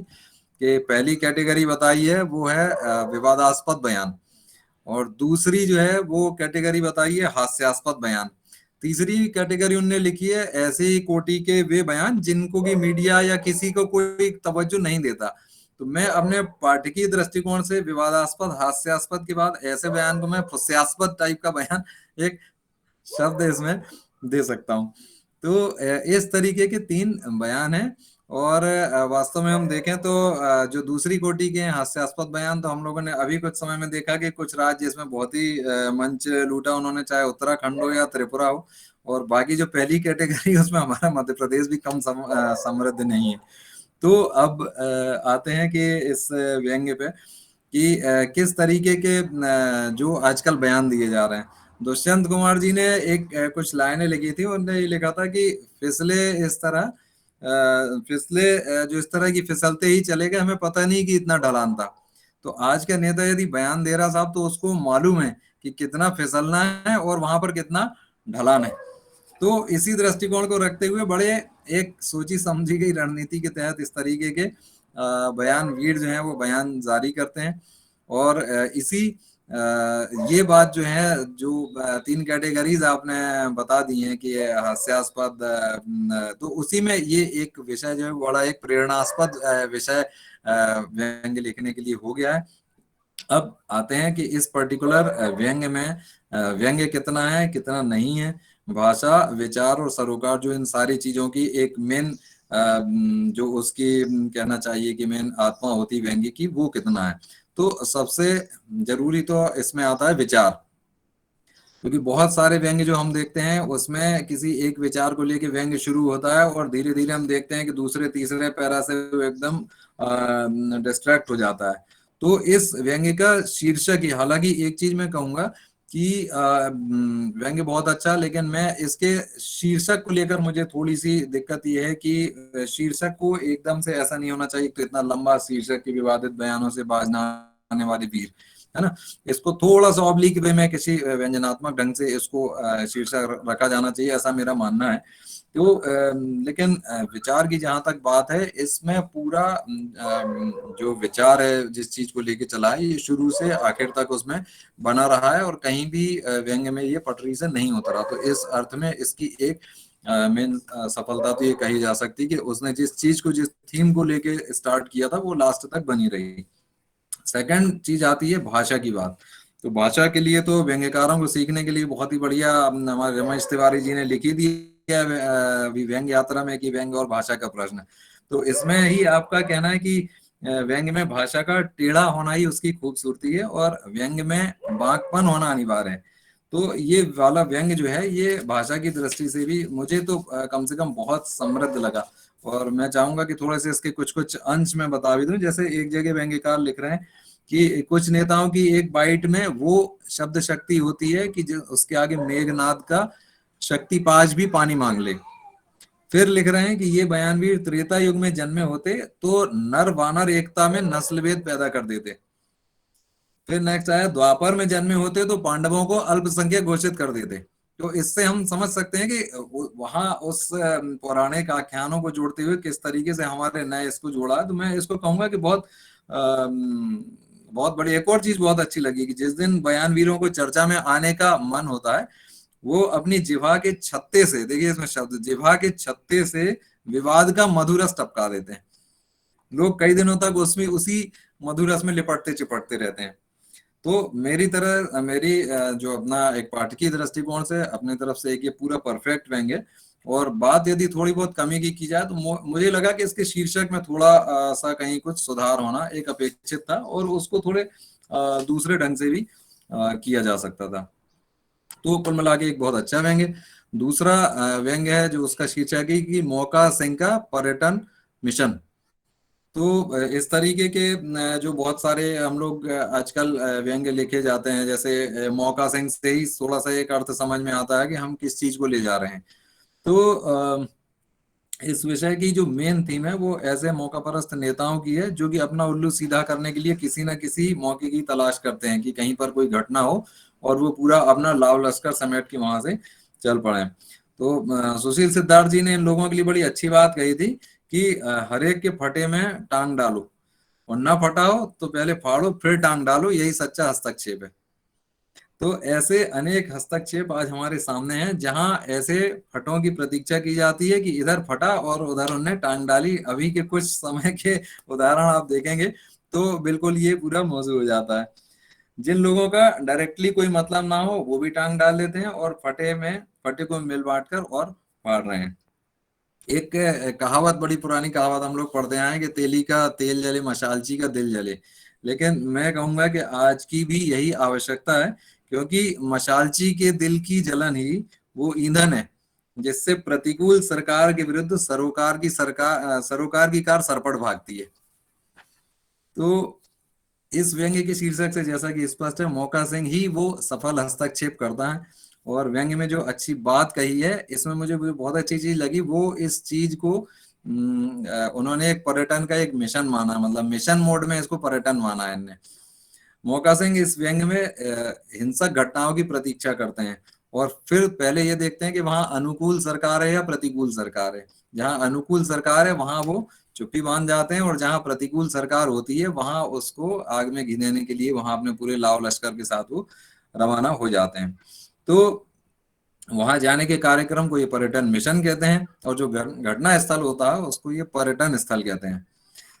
अब रही वो विचार की बात जो मैंने शुरू में पिछले व्यंग में बताई थी कि विचार के हिसाब से भी ये व्यंग अपने इस अर्थ में सफल रहा है कि शुरू से आखिरी तक वो उस विचार को जो मेन थीम है उसको लेके चलता रहा है, उस पर कायम रहा है, कहीं से भटका नहीं है।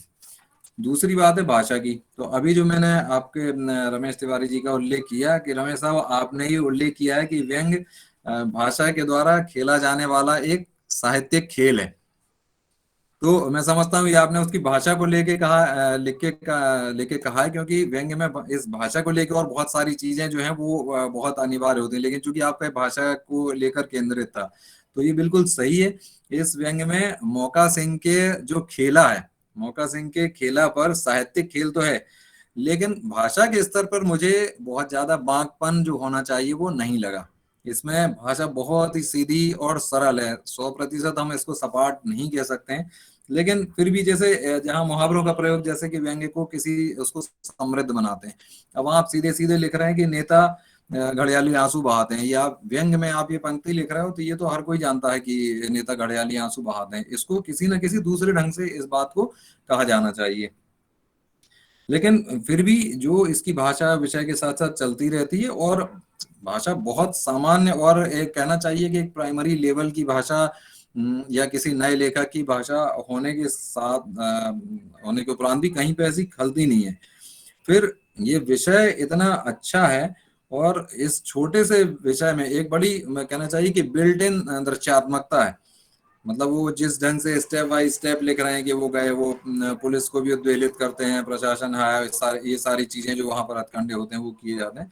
तो इस दृश्यात्मकता के आधार पर मुझे लगा कि लेखक, तो अभी फिलहाल मुझे नहीं पता कौन है, यहाँ मौजूद है कि नहीं है, लेकिन ये है कि यदि इसको साथ लेते हुए उसको वो और विस्तार दें तो एक बहुत अच्छा व्यंग उस पर तैयार हो सकता है, क्योंकि अभी तो इन्होंने मुझे लगता है 500-600 वर्ड्स में जो बना उसको तैयार किया। फिर एक चीज जो है वो बहुत इंपॉर्टेंट है, जैसे कि पिछले व्यंग में मैंने शीर्षक की बात कही कि शीर्षक थोड़ा सा छोटा हो, थोड़ा सा ऑब्लिक हो। इस व्यंग में यदि मुझे सबसे बड़ी कमी दिखी तो वो इसके अंत में, जो इसका अंत है वो दिखी। लेखक लिखता है कि नेताजी इस दौरे के बाद अगली घटना का बेसब्री से इंतजार करने लगते हैं।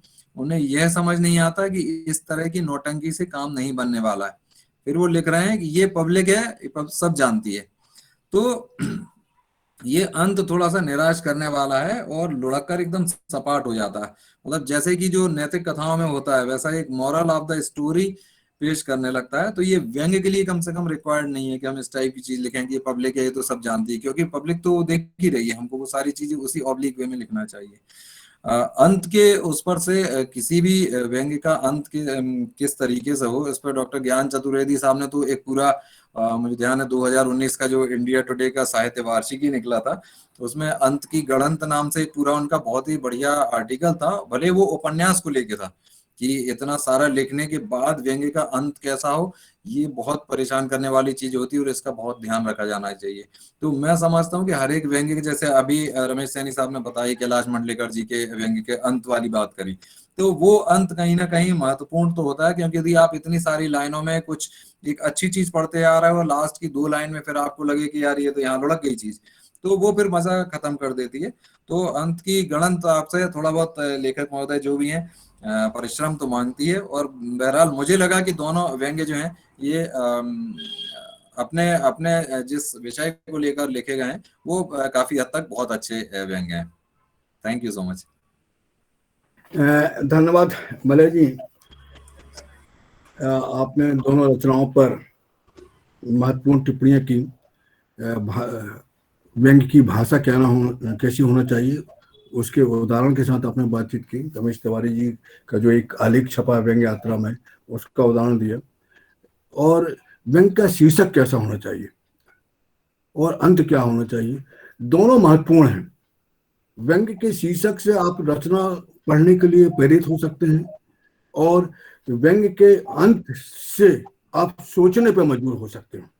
जब व्यंग्य आप पढ़ लो, पढ़ने के बाद अगर आप में चिंता जानने लगे व्यंग्य के प्रति, सरोकारों के प्रति जो व्यंग्य में आए, तो वही व्यंग्य सफल है। और इस पर आपने बहुत उदाहरण के साथ टिप्पणी दी। एक महत्वपूर्ण बात कही कि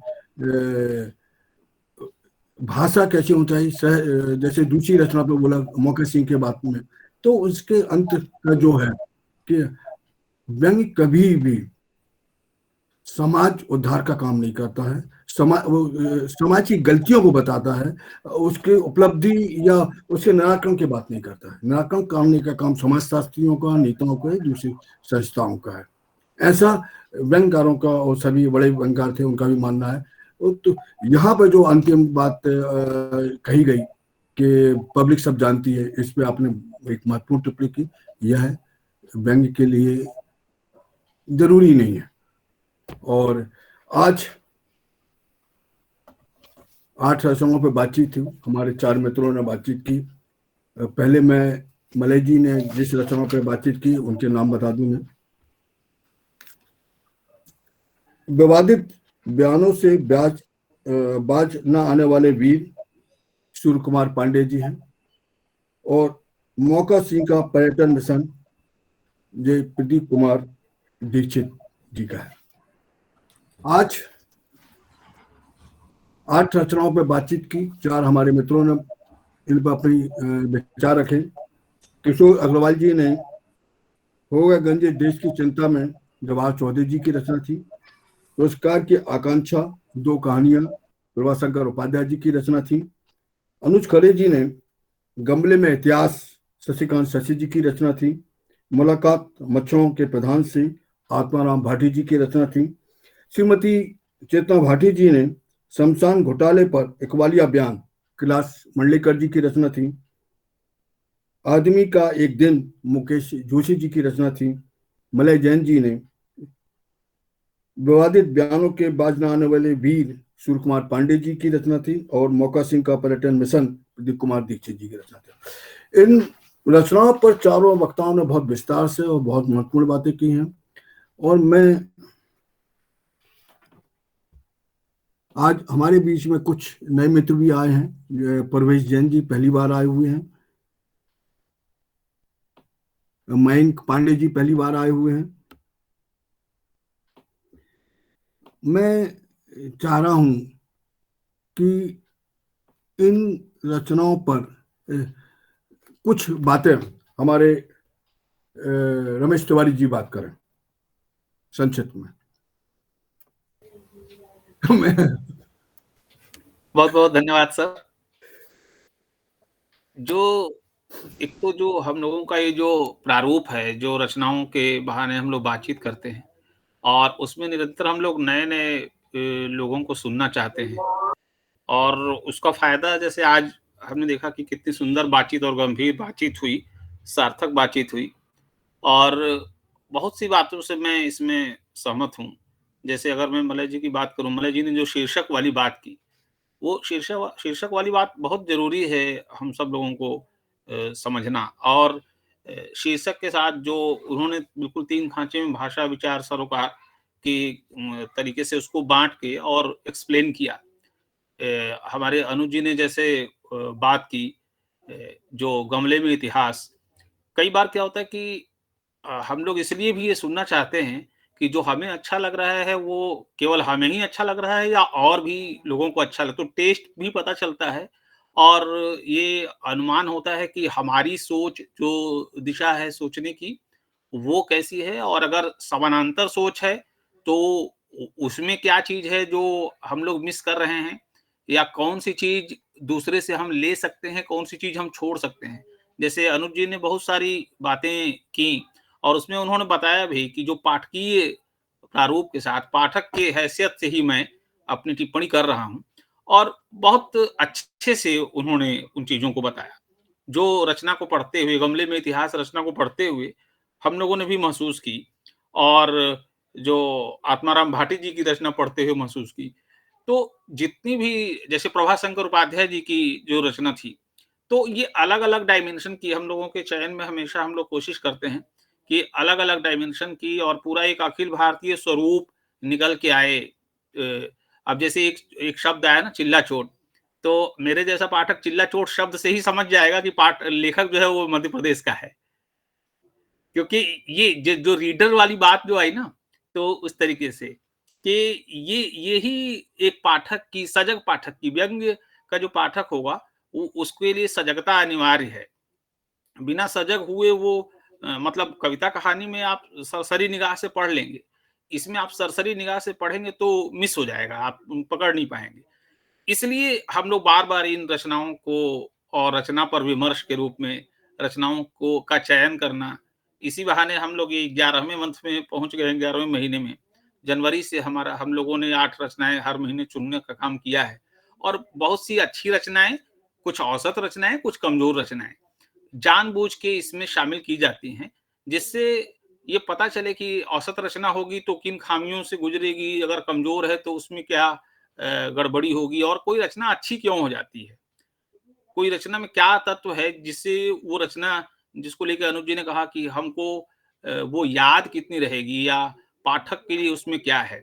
ये जो कुछ टिप्स हैं या जो गुण हैं, इनको हम लोग चर्चा के द्वारा कम से कम जितने लोग हैं हम आपस में एक दूसरे के साथ विचार विमर्श करके इसको सीखने समझने का काम करते हैं और इसी उद्देश्य के साथ हम लोग चले आ रहे हैं और निरंतर आप सब लोगों को सुनते रहे हैं, हम लोग बातचीत करते हैं तो बड़ा आनंद आता है।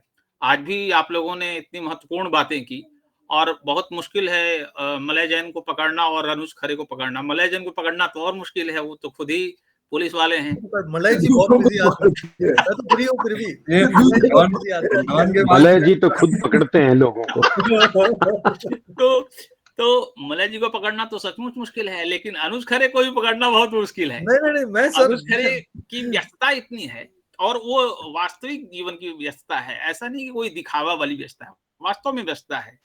तो उसके बाद भी हम लोग चाहते हैं, क्योंकि जिन लोगों से उम्मीद है गंभीर और मतलब मालूम है कि जो भी काम करेंगे तो ईमानदारी से करेंगे।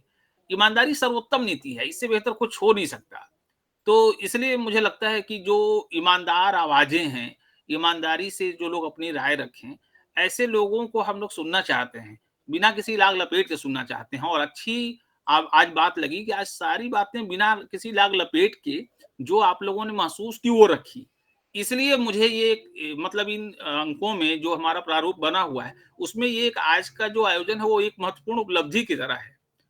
आप सब लोग इसमें सक्रिय सहभागिता किए और जैसा कि हमारे सैनी जी ने कहा कि आप लोग आगे भी इसी तरीके से अपना स्नेह बनाए रखेंगे तो हम लोगों को एक दूसरे से सुन करके बात करके अपने आप को समृद्ध करने में काफी सहूलियत होगी। हम सबका और हम सबका लेखन और चिंतन मनन बेहतर होगा, इसी यही उम्मीद है। बहुत बहुत धन्यवाद सैनी जी, नमस्कार। नमस्कार तिवारी जी। और आपने जो हमारी अपेक्षाएं हैं और हमारी इच्छाएं हैं उन पर बात की और निश्चित है कि हमें सबका सहयोग मिल रहा है। कभी भी मलय जी ने इनकार नहीं किया, कभी भी अनुज खरे जी ने इनकार नहीं किया, हमेशा हाँ बोला है। और व्यस्तता रहती है, सबकी व्यस्तता रहती है, किंतु हम इसे बात करते रहेंगे और ये हमें सहयोग देते रहेंगे। और मैं राजेंद्र वर्मा जी से आग्रह करता हूं कि राजेंद्र वर्मा जी इन पर बात करें।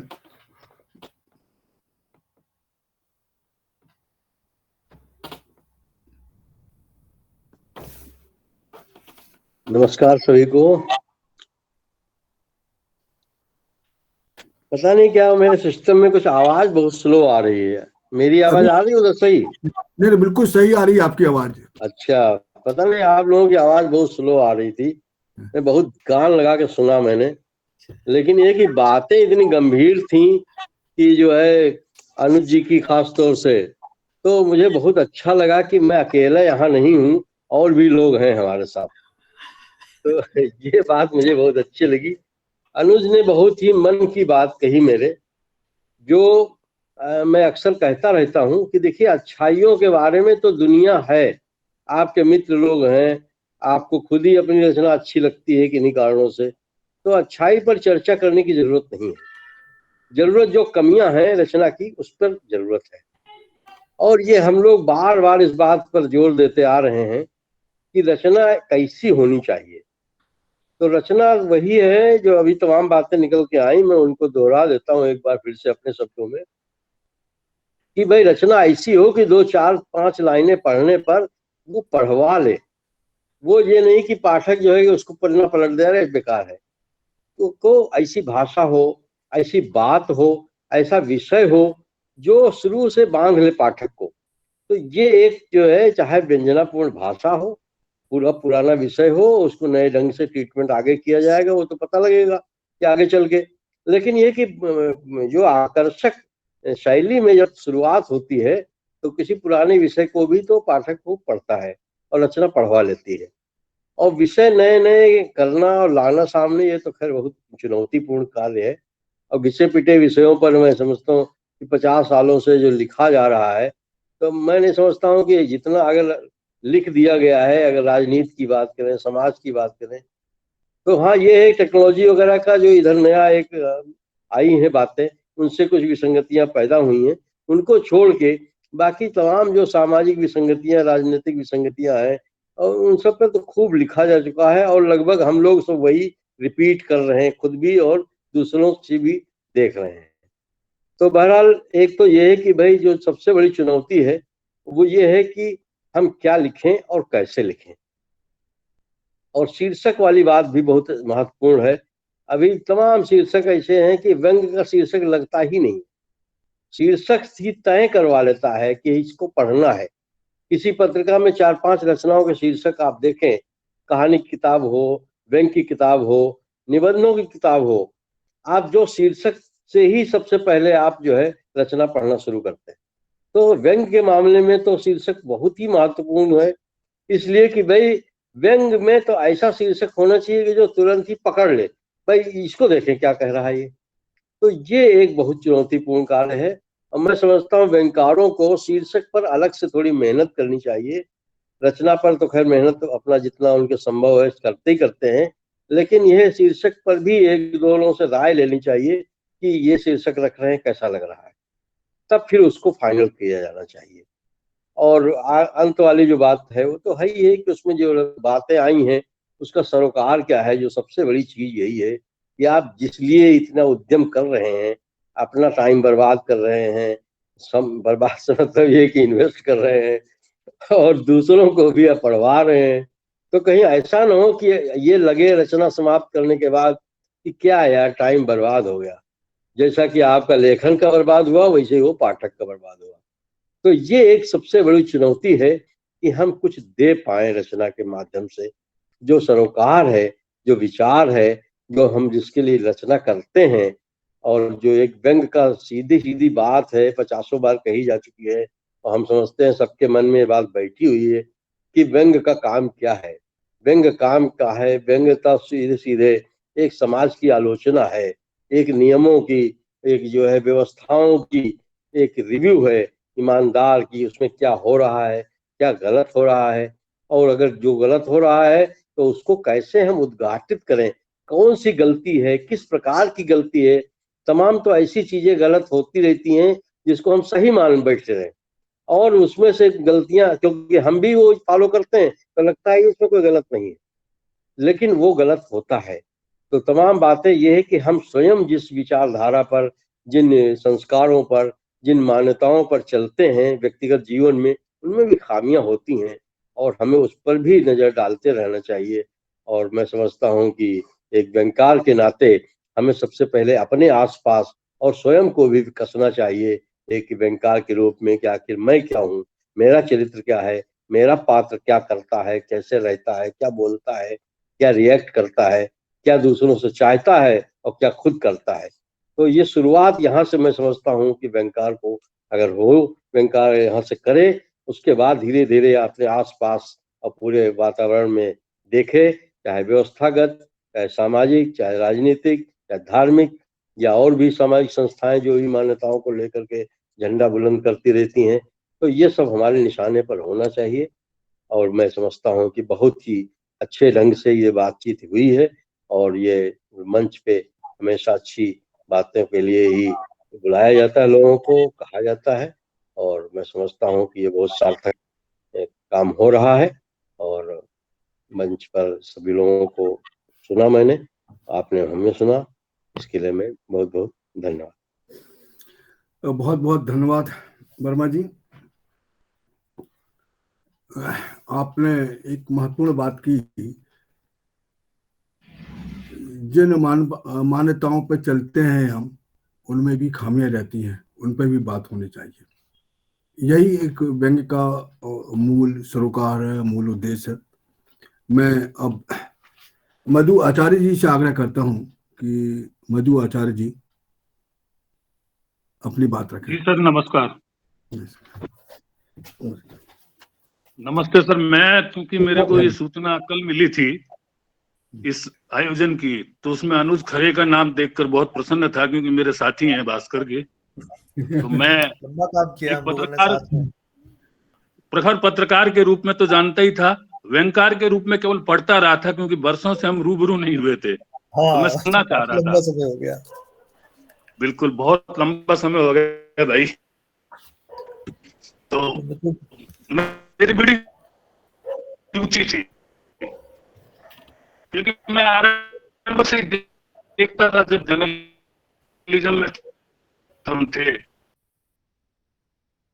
अनुज की नजर बड़ी पैनी थी, खबरों पे भी बहुत पैनी हुआ करती थी, क्योंकि ये जयपुर में बैठते थे और हम रीजनल में नीचे बैठा करते थे, तो इनके पास खबरें जाती थी। खैर, अनुज को सुनना मेरे लिए बहुत सुखद था। कुल मिलाकर मुझे आज की 8 रचनाएं देखकर 2-3 बातें बहुत बढ़िया लगी, जिनको मैं कोड करना चाहूंगा। पहली बात तो ये कि 8 रचनाओं के विषय, जो हम पिछले काफी समय से इस बात की चिंता रहे थे कि व्यंग्य के विषय क्या हों, व्यंग्य क्यों लिखा जाए, किसके लिए लिखा जाए। मैं चूंकि हमेशा से इस बात का पक्षधर रहा हूं कि व्यंग्य हमेशा सत्ता का विरोधी होता है, सत्ता वो चाहे कोई भी हो, परिवार की सत्ता हो, समाज, धर्म, राजनीति, उसके विरुद्ध में होना चाहिए। तो आज की 8 रचनाएं, जिन पर बहुत ही करीने से उनका विश्लेषण किया गया, उसके बाद मुझे बड़ा संतोष हुआ कि व्यंग्य के विषय अब धीरे धीरे, 1-2 व्यंग्य को छोड़ दें जिनका जिक्र अनुज ने भी किया और उन्होंने भी किया कि जो विषय नहीं है, कुल मिला के विषय बहुत अच्छे लगे। दूसरी बात, जिस तार्किक ढंग से रचनाओं का विश्लेषण हुआ वो अद्वितीय था। तो मेरा तो, मैं बार बार बैठे बैठे सोच रहा था कि रमेश तिवारी जी, अनुज खरे जी और मलय जी, और एक सामने बैठे जो बोले नहीं, प्रभात जी, ये 4 लोग व्यंग्य की आलोचना का काम क्यों नहीं करते, क्योंकि हमारे व्यंग्य को अभी आलोचना की बहुत बड़ी जरूरत है। हम चाहते हैं कि व्यंग्य एक बड़ी विधा के रूप में जो स्थापित हुआ, वो निरंतर इसी तरह अपना एक मुकाम बनाए। तो ये 4 लोग बैठे, इनको आलोचना पे भी काम करना चाहिए, क्योंकि आलोचना कर पाना हर किसी के लिए संभव नहीं होता। इन 4 की तार्किक शक्ति देखकर मैं मनी मन ये सोच रहा था। इसी तरह किशोर जी ने कुछ विषय अपने व्यंग्य के माध्यम से जैसे उठाए अलग अलग, उनको देख के मुझे लगा कि वो भी व्यंग्य के विमर्श के विषय हैं। क्योंकि हम देखते हैं, ये तो आदिकाल से होता आ रहा है कि 2 समूहों में हर चीज बटी होती है, धनवान, गरीब, पूंजीपति, ये सारे बढ़ते हैं, सत्ताएं बढ़ती है, विचारधाराएं बढ़ती है। तो हमारे यहाँ भी व्यंग्य में तो धाराएं समान रूप से चलती है, इसमें कोई 2 राय नहीं है। लेकिन सही और सच्ची धारा कौन सी है, ये आलोचना ही बता पाएगी। तो आलोचना के क्षेत्र को पुख्त करना मेरे ख्याल से आज के व्यंग्य की बड़ी जरूरत है। और आज जैसे शशि जी की रचना का मैं बड़े गौर से अनुज ने जो विश्लेषण किया देख रहा था, ये विषय आज की चिंता का विषय है। क्योंकि अगर किसी देश का गृह मंत्री या किसी पार्टी का राष्ट्रीय अध्यक्ष ये कहे कि हमारे इतने व्हाट्सएप ग्रुप है, हम 1 मिनट में इतनी देर तक अपनी एक इतने से थोड़े से समय एक बात को इतना फैला देते हैं, तो ये बड़े खतरे हैं मीडिया के, भी सोशल मीडिया के। उनको विषय बनाने की बात मैंने पिछली बार भी कही थी, शशि जी ने उसको बनाया और उसका बहुत अच्छे तरीके से जब अनुज ने विश्लेषण किया तो मुझे लगा कि अब भी इस विषय पे और लिखा जाना चाहिए।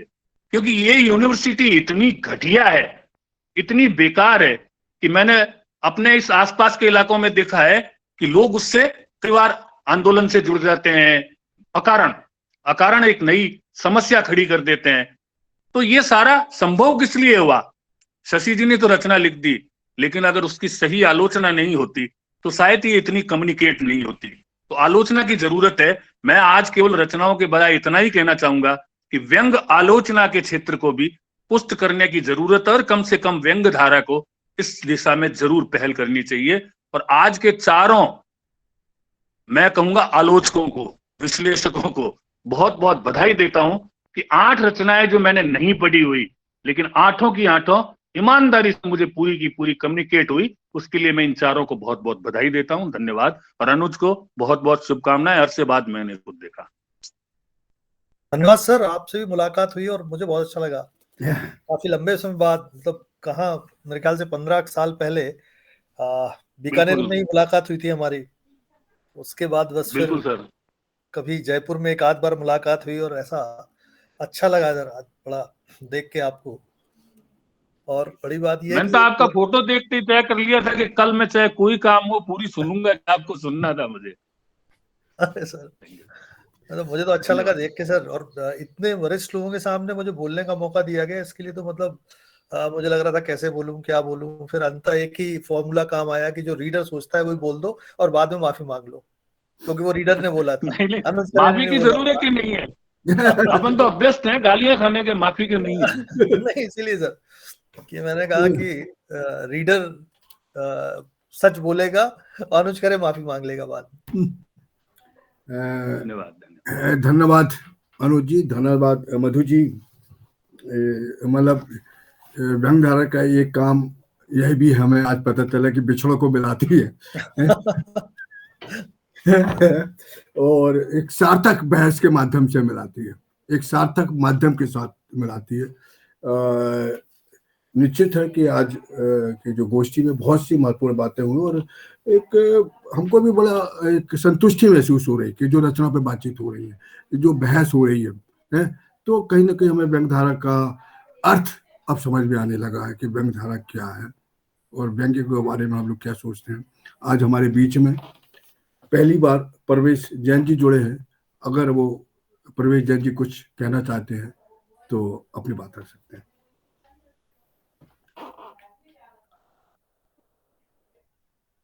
आपका माइक बंद है परवेश जी, ऑडियो ऑन कर लीजिए।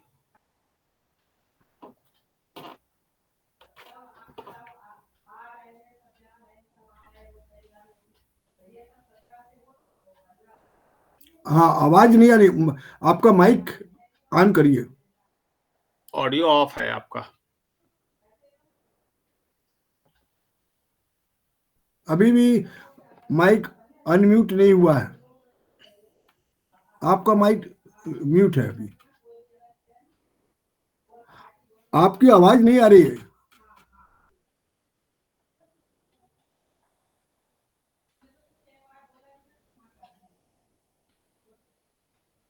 आपकी फोटो के नीचे जो लेफ्ट साइड में बना हुआ है माइक का निशान, उसको टच करेंगे तो ऑडियो ऑन हो जाएगा।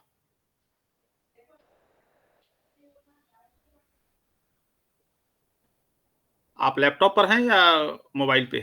हेलो, क्या आवाज पहुंच रही है मेरी? जी, आ गई। बिंदु, जी जरा जी, वो हेडफोन देना, आ गई आवाज। जल्दी। आ गई आवाज, आ गई।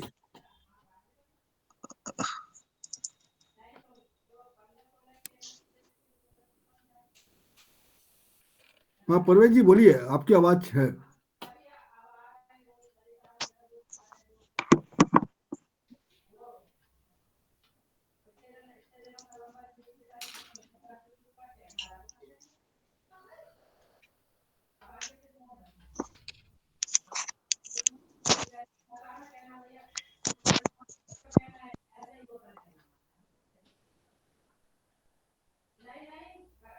हाँ परवेश जी, हाँ जी, हाँ आई, आपकी आवाज आई। हेलो, हाँ जी, आ रही आवाज, आ रही है आपकी, आप बोलिए। हेलो जी, क्या आवाज पहुंच रही है मेरी? हाँ आ रही है आपकी आवाज, आ रही है। जी। सर्वप्रथम तो मेरा सौभाग्य है कि आज व्यंगधारा ग्रुप से मुझे सुनने, आप लोगों सभी से मिलने और सुनने का अवसर प्राप्त हो रहा है। बहुत काफी समय से प्रभात जी से व्यंगधारा के विषय में सुनता चला आ रहा हूँ और ये महसूस किया कि व्यंगधारा एक अच्छा सार्थक प्रयास करता चला आ रहा है और आज मुझे एक सौभाग्य मिला इसमें जुड़ने का। मैंने चूंकि व्यंग्य सुने नहीं, इसलिए समीक्षा तो मैं नहीं कर पाऊंगा। मैं व्यंग्य का बहुत नया लेखक हूँ अभी, बहुत ज्यादा समझ और तमीज भी मुझे नहीं है, तो समीक्षा के दृष्टिकोण से मैं अपने आप को अनुपयुक्त समझता हूँ। लेकिन अभी एक शब्द इसमें मेरे पूर्व वक्ता ने बोला कि व्यंग सत्ता का विरोधी होता है। तो उस समय मेरे ज़हन में बात है कि हम सत्ता के विरोधी ना होके हम वंचितों और शोषितों के विरोधी हैं। हम उसके हक की बात करते हैं। व्यंग्यकार जो है वो समाज को एक जो विसंगति है उससे तो अवगत कराता ही कराता है, लेकिन साथ-साथ हम कमजोरों के साथ भी खड़े होते हैं। और मलय जी को सुनने का अवसर मिला। बीच-बीच में कुछ फ़ोन आ रहे थे, इस वजह से डिस्कनेक्ट भी होता रहा। तो आज काफ़ी अच्छा मतलब मुझे लगा कि मैं इन्होंने मलय जी ने इतनी अच्छी सार्थक बात बोली। और खरे साहब चूँकि जयपुर से, मैं भी जयपुर से हूँ। जयपुर में तो कभी मिलने का सौभाग्य नहीं मिला, लेकिन अभी मैं लखनऊ से बात करूँ क्योंकि मेरे कर्म भूमि लखनऊ है। मैं तो कभी नोएडा में हूँ फिलहाल उस समय। सर मैं नोएडा ऑफिस में, अब मेरा आप नोएडा जयपुर ऑफिस से मैं में। नोएडा पहुंच गया हूँ अच्छा, अच्छा। वाया भोपाल। और मैं प्रयास करूँगा कि आगे विधिवत व्यंग्यधारा से जुड़ा रहूँ और आप सभी को बहुत-बहुत धन्यवाद। परवेज जी, आपका बहुत-बहुत स्वागत है और आपके हम कोशिश रहेंगे कि आप हमसे जुड़े रहें। आपको जो भी लिंक है वो हम समय-समय पे भेजते रहेंगे। आज हमारे बीच में बहुत दिनों के बाद बहुत वरिष्ठ व्यंग्यकार, जिन पर हमने एक पूरा कार्यक्रम रखा था हमारी श्रृंखला के अंतर्गत, महात्मा व्यंग्यकार, आज बहुत दिनों के बाद संतोष खरे जी जुड़े हैं। मैं संतोष खरे जी से आग्रह करता हूं कि अपनी बात रखें। संतोष खरे जी।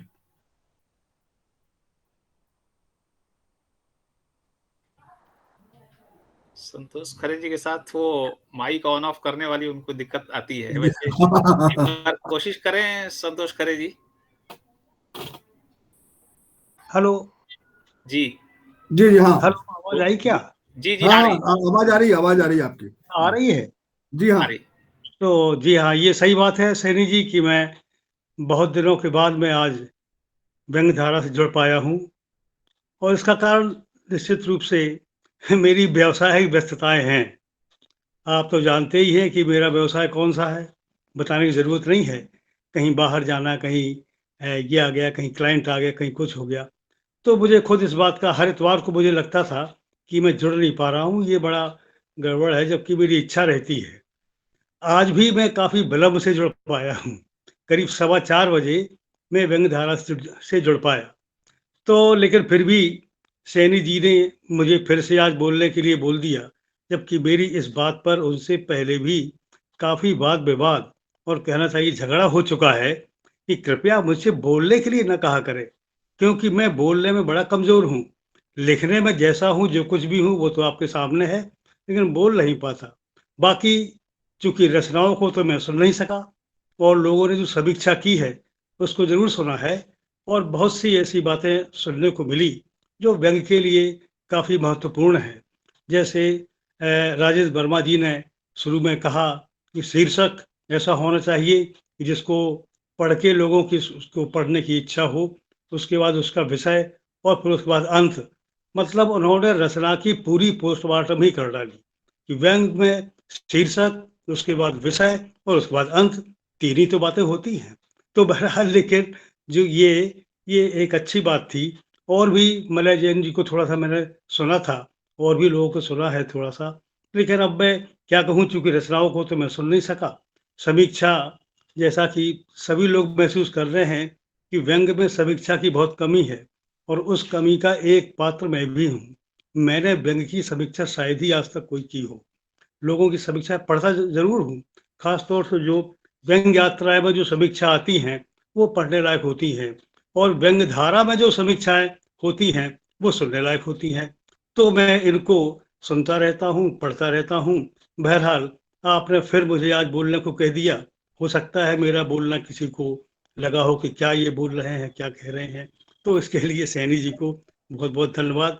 प्रयास करूँगा व्यंग्यधारा से इसी प्रकार से जुड़ा रहूं और आप सबको सुनता रहूं। बहुत-बहुत धन्यवाद। बहुत-बहुत आभार खरे जी। हमारी जो उद्दंडता को भी आप स्वीकार कर लेते हैं हमारे मतलब जो साथी हैं दंड वो आज अनुपस्थित हैं, और क्योंकि फिर भी हमें अच्छा लगता है कि आप जब भी जुड़ते हैं तो हमें अच्छा लगता है, और हमें लगता है कि आपके कुछ भी बातें वो हमारे आशीर्वाद वचन जैसे होती है, हम सुने। आज हमारे बीच में मयंक पांडे जी पहली बार जुड़े हैं। मैं उनसे आग्रह करता हूँ कि वो भी अपनी बात रखें। जी बहुत बहुत नमस्कार आप सभी लोगों का। और कल एक जगह किसी ग्रुप में ऐसा आया कि आज मलय जैन, मैं मलय जैन जी को जानता हूँ, उनका व्यंग्य धारा में एक वक्तव्य है व्यंग्य रचनाओं के ऊपर, तो मैं मलय जैन जी को देख के खिंचा चला आया। मैं सूरत में राजस्व सेवा का अधिकारी हूँ, joint commissioner income tax posted हूँ, 2009 बैच IRS, और एक दो व्यंग्य रचनाएं इधर प्रेम जन्मेजय जी की व्यंग्य यात्रा में प्रकाशित हुई हैं। तो मलय जैन जी को सुनने और आप सब लोगों से सीखने के उद्देश्य से मैं जुड़ा आज के इस वेबिनार में, और बड़ा अच्छा लगा कि प्रारूप इतना अनूठा है कि आप किसी व्यंग्य जब एक समालोचक को देते हैं तो उसको आप राइटर का नाम भी नहीं बताते हैं, ताकि वो बिना किसी राग द्वेष और पूर्वाग्रह के एक पाठक की तरह, निष्पक्ष पाठक की तरह उसकी एक समालोचना कर सके। तो प्रारूप बहुत अच्छा लगा, और जो चर्चाएं हुई उसमें बहुत ही कुछ सीखने को मिला, क्योंकि हम लोग भी, मैंने भी एक नया शुरू किया है लेखन और व्यंग्य और अन्य चीजों पे। तो जैसा कि अनुज जी ने कहा, एक बड़ी अनूठी बात की स्टैंड अप कॉमेडियन वाला जो उन्होंने एक लिंक किया, हालांकि हम ये ध्यान नहीं दिए थे, मतलब मैंने नहीं ध्यान नहीं दिया था कि वाकई उद्देश्य तो हमारा वही है, चाहे स्टैंड अप कॉमेडियन हुआ या एक व्यंग्यकार हुआ, कि पाठक के या दर्शक के चेहरों पे कुछ हंसी आए। तो उस तरीके से जब उन्होंने वो बात रखी, वो बहुत ही अनूठी रही कि पाठक के नजरिए से आप व्यंग्य को देखिए कि क्या क्या लिखना होना चाहिए, क्या क्या नहीं होना चाहिए। और बाद में मलय जैन जी ने जैसे शीर्षक बताया, शीर्षक का महत्व, आदि और अंत पे चर्चा, तो जुड़ा तो था मैं मलय जैन जी को सुनने के लिए, लेकिन आज का दिन बहुत ही सार्थक रहा, क्योंकि जैसा कि रमेश जी ने बताया कि रचनाएं 3 प्रकार की होती हैं, अच्छी, औसत और उम्दा। तो हमें तीनों पे चर्चा करनी चाहिए, और चर्चा करके हमें कम से कम व्यंग्य रचना प्रक्रिया, व्यंग्य धर्मिता और उसके उद्देश्य, तीनों के बारे में जानने को मिला। तो आज मेरा बहुत ही अच्छा दिन रहा, और मैं बहुत बहुत आभारी हूँ आप सबका। और मैं आप लोगों से यही रिक्वेस्ट करूंगा कि मुझे भी ऐसी जो भी चर्चाएं होती हैं, रविवार को हो या मासिक हो, तो मुझे भी आमंत्रित करें। मैं सहर्ष आने के लिए बहुत ही उत्सुक हूँ, और क्योंकि आप लोगों से बहुत कुछ सीखने को मिला। बहुत बहुत धन्यवाद। धन्यवाद पांडे जी। हमारी कोशिश भी रहती कि हमसे नए नए लोग जुड़े, नए लोग, उनसे बातचीत हो, उनके विचार पता चले। हमारी इस प्रारूप में काफी विमर्श होता है। हम और तिवारी जी और हमारे जो मित्र हैं, हम लोग बहुत चर्चा करते हैं, मैं आपको बताऊँ, और रचनाओं पे, इस पे। तो कभी कहते हमारी चर्चा होती है अच्छी रचनाओं पे बातचीत होनी चाहिए, हम बुरी रचना रखेंगे तो वो स्थापित होगा। हम लोग इस पे भी चर्चा करते हैं। तो हमारे विमर्श में यह बात भी आती है कि अगर हम बुरी रचना पे बात करेंगे तो वो स्थापित नहीं होगा, वो सुधरेगा, उसको सुधरने का अवसर मिलेगा। हाँ, तो ऐसी कई बातें हैं। और विमर्श तो क्योंकि आज की बात में ये भी आई कि अच्छी रचना पे तो बात करना, सभी अच्छी बात करेंगे। राजेंद्र वर्मा जी ने भी बोला, अनुज जी ने भी बोला, वाई मलय जी ने भी इन बातों पर संकेत किया। तो हमारा उद्देश्य ये रहता है कि जो रचना पे चर्चा हो उसके सभी बिंदु, सभी रंग हमारे सामने आए, राजनीतिक हो, सामाजिक हो, और दूसरी विसंगतियों पर रचना हो, औसत रचना हो, बहुत अच्छी रचना हो, कमजोर रचना हो। तो एक ही मंच में एक साथ हमें सभी रंग देखने मिले, और हमारे वक्ता भी उस पर खुल के बातचीत कर सके। और इसलिए हम लोग नाम विलोपित कर देते।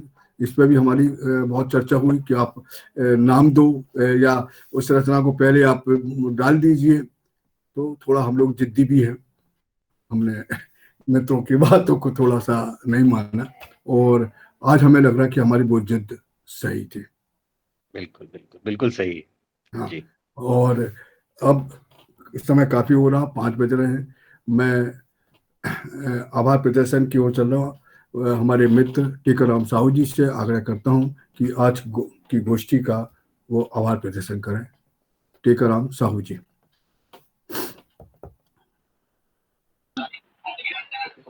हाँ नमस्कार सर। नमस्कार। हाँ आज नेटवर्क की कमी के कारण थोड़ा सा दिक्कत हुई, मैं शुरुआत में जुड़ नहीं पाया था, इसलिए सभी वक्ताओं के नाम मेरे पास है। मैं उनका आभार प्रदर्शन करता हूँ जिन्होंने आज 8 रचनाओं पे अपनी बात रखी। इसमें मलय जैन जी है, किशोर अग्रवाल जी है और 2 वक्ता और मुझे दिख नहीं रहे। और एक व्यंग धारा समूह, जिस तरीके से आज बात हुई थी, एक सार्थक चर्चा और एक मैं इसे कार्यशाला की तरह मानता हूँ जिसमें काफी कुछ सीखने को मिलता है। यही एक बड़ा माध्यम है जो हमें जोड़ता है। और आज 2 अन्य वक्ता चेतना भाटी जी और अनुज खरे जी, इन सभी का भी हार्दिक आभार दियो। उन्होंने अपने विचारों से और इस ग्रुप को समृद्ध किया, जिसमें उन्होंने अपने व्यंग के प्रति, लेखन के प्रति क्या किन चीज़ों का ध्यान रखना चाहिए, चाहे वो लेखन हो, उसके शीर्षक हो, भाषा हो और अंत, ये हमें शुरुआत से लेकर अंत तक ये हमें प्रशिक्षण का माध्यम बना।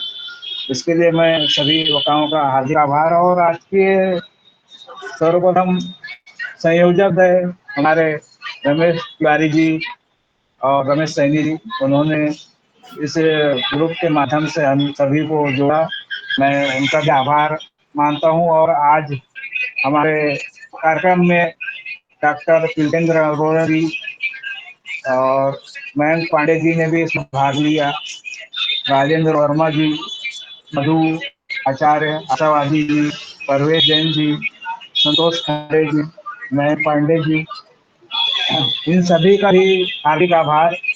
और इस ग्रुप में जिन्होंने जुड़े, प्रभात गोस्वामी जी, अलका अग्रवाल शिक्षिया जी,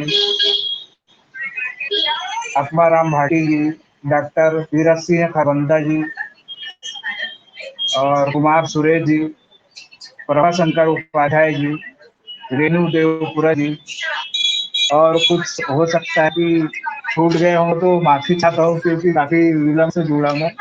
और आज सभी का आभार प्रदर्शन करते हुए कार्यक्रम समाप्त हुआ।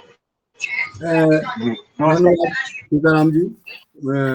खरे जी, टीकाराम जी भी एक पत्रकार हैं और साथ भास्कर में हैं, नागपुर में हैं। और मैं आज के जो हमारे अतिथि थे, अनुज खरे जी, मलय जैन जी, चेतना भाटी जी, किशोर अग्रवाल जी, परवेज जैन जी, मयंक पांडे जी, और हमारे साथ के जो ग्रुप थे, संतोष खरे जी